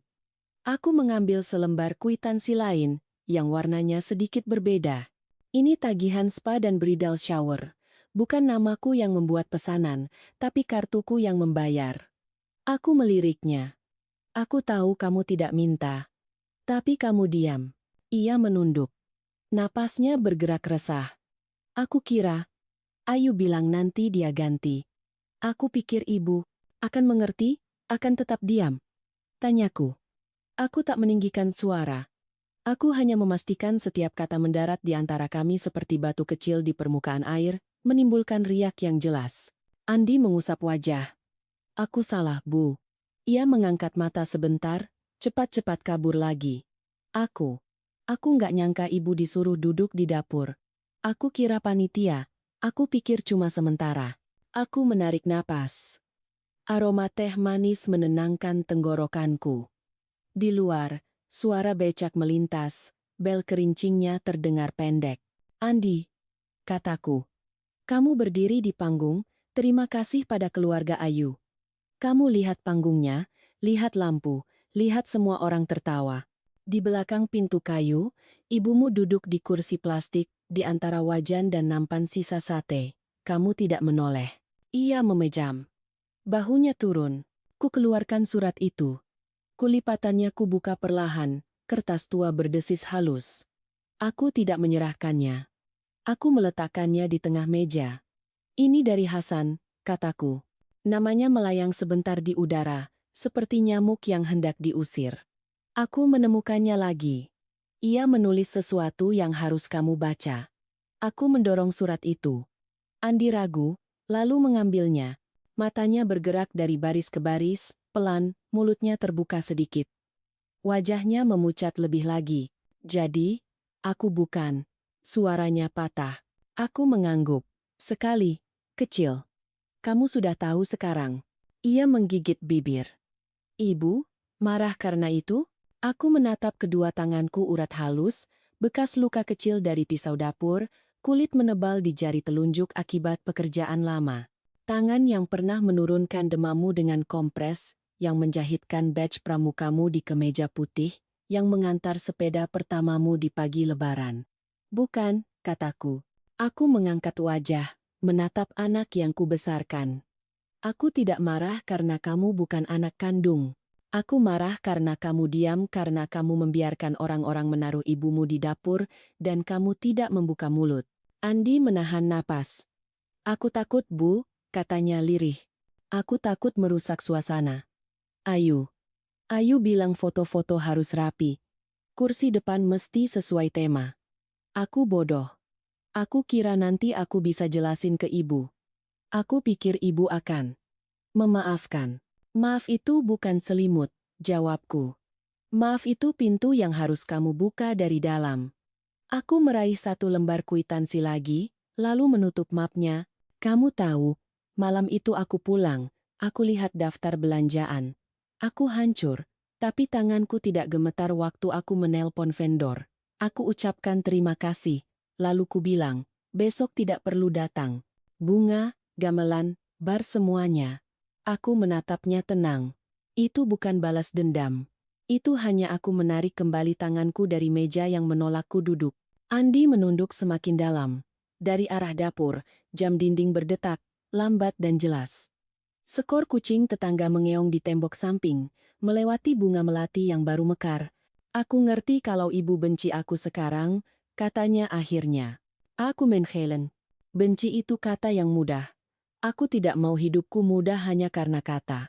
Aku memilih yang sulit dan benar. Meletakkan semua ini di hadapanmu. Kuintip kotak lagi, memastikan tak ada yang tertinggal. Kamu bawa semua ini. Kwitansi, perjanjian, surat. Itu milikmu sekarang sebagaimana keputusanmu malam itu juga milikmu. Ia mengangkat kepala, menatapku lama. Ada sesuatu yang dulu sering kulihat di matanya waktu kecil ketika ia jatuh dari sepeda dan darah mengucur di lututnya, campuran takut dan mencari pegangan. Kalau aku perbaiki? Suaranya nyaris tak terdengar. Kalau aku bicara dengan Ayu? Kalau perbaikan butuh keberanian yang tidak kamu pakai waktu itu, kataku. Kalau kamu menemukannya sekarang, itu baik untukmu. Tapi jangan datang berharap ibumu akan kembali duduk di tempat yang sama. Kursinya sudah kupindah. Aku menahan senyum pahit yang mencoba naik. Aku sudah menata meja lain. Andi mengusap mata cepat-cepat, seolah malu pada airnya sendiri. Ia memandang bingkai-bingkai kosong di dinding, menelusuri bekas paku kecil yang kuserahkan pada waktu. Aku ingat foto TK itu, gumamnya. Aku lari turun panggung dan memeluk ibu. Ibu tertawa sampai kacamata hampir jatuh. Aku membiarkan kenangan itu melintas, singgah sebentar, lalu pergi. Kenangan bukan rumah, kataku pelan. Ia hanya halte tempat kita menunggu sebentar sebelum naik kendaraan yang benar. Hening menyebar seperti kain tipis.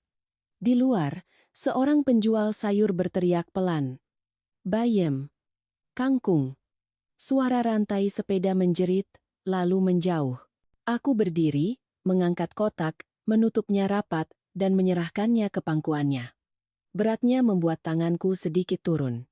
Ia menerimanya seperti orang menerima bayi canggung, takut menjatuhkan. Kamu makan dulu? Tawarku. Sopan seperti pada tamu manapun. Andi menggeleng. Aku, gak selera. Aku mengangguk. Baik. Kutarik napas dalam, kurasakan wangi teh yang mendingin. Kalau begitu, kamu pamit. Ia bangkit perlahan, memeluk kotak itu. Bu, Katanya, berhenti di ambang pintu. Ibu dulu bilang aku dunia ibu. Aku mengangguk. Ya. Terus sekarang, aku memandang halaman. Pot-pot cabai. Sebatang kemangi. Jemuran yang bergoyang pelan. Sekarang aku memetakan dunia sendiri. Kataku, kamu boleh lewat, boleh tinggal, boleh bertanya.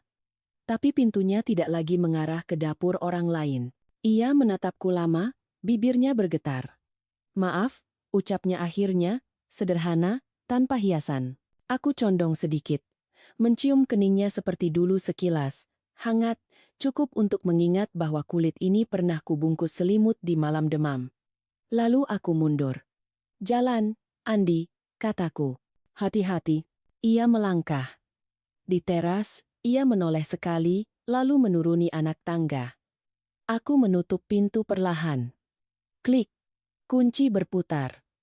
Rumah kembali sunyi, namun bukan sunyi yang menakutkan. Aku bersandar sebentar, telapak tanganku menyentuh kayu yang halus karena sering dibersihkan. Detak jam berdentang, menandai pukul 10. Aku pergi ke dapur, menuang sisa teh ke dalam gelas, menambahkan sedikit air panas. Uapnya tipis, manis. Di meja, ada bungkusan daun pisang klepon yang dibawakan Mbak Rina semalam. Aku membuka satu, gula merahnya meleleh di lidah, hangat, lengket, mengingatkan bahwa manis tidak selalu datang dari piring yang mewah. Di halaman, dua burung gereja ribut di pagar, memperebutkan remah roti. Aku tersenyum kecil. Kursi rotan di ruang tamu kosong, menghadap jendela. Aku memutar arahnya sedikit, agar menghadap meja makan meja yang minggu lalu kututup kain batik, tempat gelas-gelas bersih dan piring-piring berbunyi. Di sanalah aku akan duduk malam ini, bersama orang-orang yang datang tanpa undangan tercetak, yang membawa tawa, teh manis, dan cerita kampung yang sederhana. Di sanalah kursi utamaku. Aku meneguk teh lagi, membiarkan panasnya menuruni tenggorokan. Lalu kupungut sapu lidi yang tadi kutinggalkan, kembali ke serambi, dan menyapu sisa-sisa daun kering. Angin lewat, ringan seperti awal hari. Dalam hati, sesuatu menutup rapi bukan pintu, melainkan luka. Dan ketika sapu berhenti, aku tahu, aku tidak sendirian di rumah ini. Aku bersama diriku sendiri. Akhirnya, dengan tenang. Lampu-lampu kecil yang kupasang di teras berkelip pelan, seperti bayi kunang-kunang buatan. Angin membawa mui daun jeruk mui bawang tumis ke dapur, menempel di dinding tua, merayap ke ruang tamu. Di atas meja panjang yang kupinjam dari rumah Pak RT, aku bentangkan taplak batik biru kuning. Piring-piring keramik tak sama motifnya, sebagian hadiah lama dari pasien, sebagian lagi kubeli di pasar loak berderetkan rapi. Di tengah, mangkuk nasi liwet masih mengepulkan uap, di sekelilingnya, sayur asem, tahu tempe bacem, ayam panggang madu, sambal terasi, dan sepiring lalapan yang baru saja kubasuh dari sumur belakang. Aku menyenggol perlahan gelas-gelas bening, agar berjauhan satu jari. Malam ini aku ingin semua orang punya ruang untuk tangan, untuk cerita, untuk bernapas. Ketika bel pagar berbunyi, aku mengusap telapak tangan kecelemek. Masuk saja. Seruku.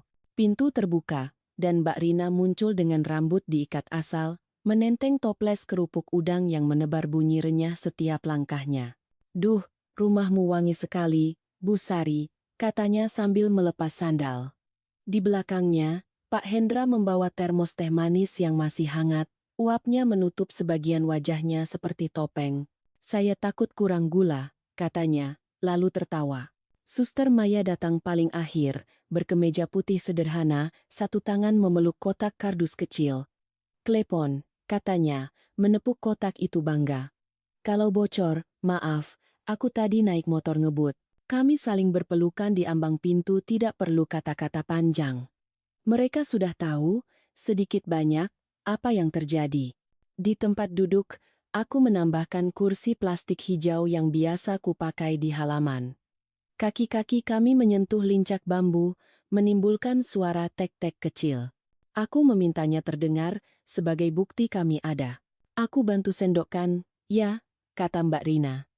Ia mengambil centong, membagikan nasi liwet ke piring satu persatu. Pak Hendra menyalakan lilin kecil di tengah meja, Nyalanya membuat sendok garpu berkilau hangat. Bagus juga begini, gumamnya. Kalau listrik padam pun tak masalah. Kami tertawa ringan. Tawa yang tidak perlu menyembunyikan apa-apa. Saat kami mulai makan, sendok beradu piring, suara yang dulu biasa ku dengar di ruang istirahat perawat ketika jam malam hampir tiba. Ayamnya empuk sekali, seru Suster Maya dengan mulut masih setengah penuh. Direndam apa? Aku menahan senyum. Air jeruk nipis, kecap, bawang putih, lalu dipanggang pelan. Resep lama ibuku. Pak Hendra menyuap sambal sedikit, menahan nafas, lalu berdecak. Aduh panas. Tapi enak. Ini sambal membuatmu lupa kata-kata. Itu lucu. Karena malam ini aku tak ingin terlalu banyak kata. Aku ingin rasa. Gerak. Detik-detik yang menempel di kulit seperti uap dari periuk. Namun sesekali, kalimat muncul juga, seperti buih kecil yang tak bisa menahan diri. Bagaimana di tempat kerja? Tanya Mbak Rina. Sopan memulai percakapan yang aman. Ramai, jawab Suster Maya. Tadi sore ada pasien anak yang terus minta es krim. Dokter bilang belum boleh. Ibunya sampai bingung. Ia menoleh padaku. Kau dulu selalu bawa permen min buat mengalihkan, kan? Aku mengangguk. Masa lalu menepuk pundakku pelan, tak lagi menyakitkan. Besok aku bawa lagi. Aku melihat ke jendela, tirai tipis bergoyang. Di luar, motor melintas perlahan, suara knalpotnya ditelan malam. Di meja, piring-piring mulai kosong, mangkuk sayur asem tinggal kuah. Aku berdiri untuk menambah nasi. Duduk saja, kata Pak Hendra cepat, lalu berdiri. Giliranku. Tuan rumah juga perlu dilayani. Ia merebut centong dari tanganku, gerakannya kikuk tapi hangat. Untuk sesaat, aku ingin menangis karena sikap kecil itu. Aku menahan. Malam ini, air mata hanya boleh datang jika ia mau menjadi bagian dari rasa syukur. Kami berpindah ke teras setelah piring pertama habis. Udara lebih sejuk, lampu-lampu kecil memantul di gelas teh. Di kejauhan, terdengar azan dari surau. Suara itu menempeli malam seperti selimut tipis. Aku menyandarkan punggung, menatap langit, bintang-bintang seperti lubang jarum di kain hitam. Mbak, kata Rina pelan, maaf, aku tidak melakukan apa-apa waktu itu. Aku tahu yang ia maksud. Gambar-gambar cepat berlari di kepalaku. Kursi plastik di dapur catering, panci besar menjerit, nasi goreng yang dingin, tepukan tangan dari ruang depan. Aku meletakkan gelas. Kau di sana, Rina. Itu sudah cukup. Aku juga diam. Kalimat itu keluar tenang, tanpa dendam. Suster Maya menyentuh lenganku. Kau tidak diam, ia mengoreksi lembut. Kau memilih kapan harus bersuara. Pak Hendra mencondongkan badan. Aku kira malam ini kita harus bersulang sedikit, katanya. Ia mengangkat gelas teh manisnya tinggi-tinggi, wajahnya setengah serius. Untuk Ibu Sari, karena mengajari kami hal sulit, bahwa tidak apa-apa memindah kursi sendiri ke meja utama. Gelas bertemu gelas dengan bunyi ting ringan. Aku tersenyum. Bunyi itu memasuki dadaku, menumbangkan sisa-sisa sunyi. Setelah itu, kami kembali ke meja dalam rumah untuk putaran kedua. Aku membuka kotak klepon. Wangi pandan dan gula merah menyembul. Hati-hati, kata Suster Maya, gula cairnya bisa lari. Kami menggigit bersamaan, ledakan manis panas menyapa lidah. Tawa pecah tiba-tiba, meletup seperti gula merah di mulut. Aku punya sesuatu, kataku, bangkit menuju lemari tua. Dari sana, kuambil beberapa bingkai foto yang tadi siang sengaja kusimpan. Bukan foto pernikahan itu tidak ada satupun, yang ini foto taman belakang saat kami gotong royong. Foto Mbak Rina tertidur di kursi rumah sakit jam 3 pagi. Foto Pak Hendra berdiri di tengah hujan sambil memegang payung untuk anak-anak sekolah lewat. Aku letakkan satu persatu di atas ambang perapian yang sudah lama padam. Kalau boleh, kataku, aku ingin rumah ini memajang wajah-wajah yang membuatnya hangat. Mereka terdiam, bukan karena tidak setuju, tetapi karena sesuatu di udara berubah bentuk. Satu hal yang dulu berat kini bergerak ringan seperti tirai yang akhirnya menemukan angin. Mbak Rina mengangguk cepat. Boleh, katanya. Aku malah punya foto kita bertiga waktu posko banjir, aku kirim nanti. Pak Hendra mengusap leher. Mukaku jelek pasti, kami tertawa lagi. Saat piring-piring kedua juga habis, kami mulai membereskan bersama. Tak seorang pun membiarkanku berdiri sendiri di dapur.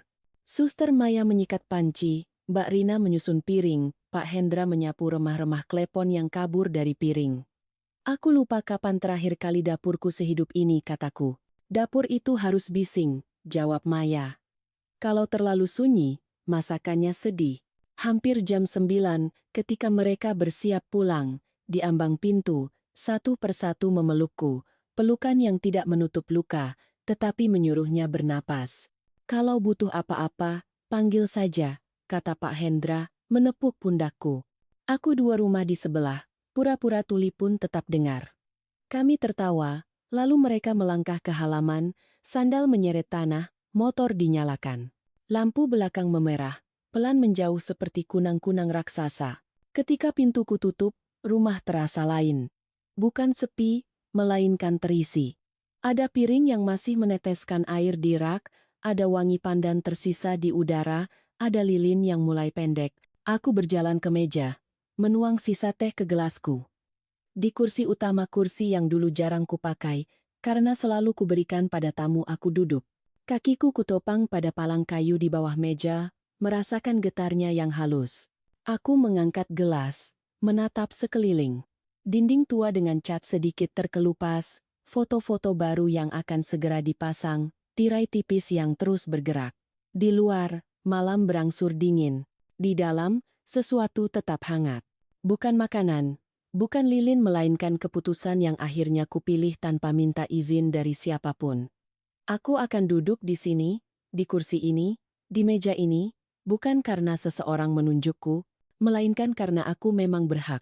Kulekatkan bibir ke gelas, meneguk pelan. Tehnya sudah tak terlalu manis. Cukup. Seperti malam ini cukup. Tidak sempurna, tidak mewah, tetapi milikku sepenuhnya. Uap terakhir dari nasi liwet berbaur dengan nafas yang keluar masuk teratur. Kupadamkan lilin, satu persatu. Gelap merapat, tapi aku tidak lagi takut pada gelap. Di bawah naungannya, aku mengenali diriku, lengkap dengan luka dan tawa, dan untuk pertama kalinya sejak lama, aku merasa utuh.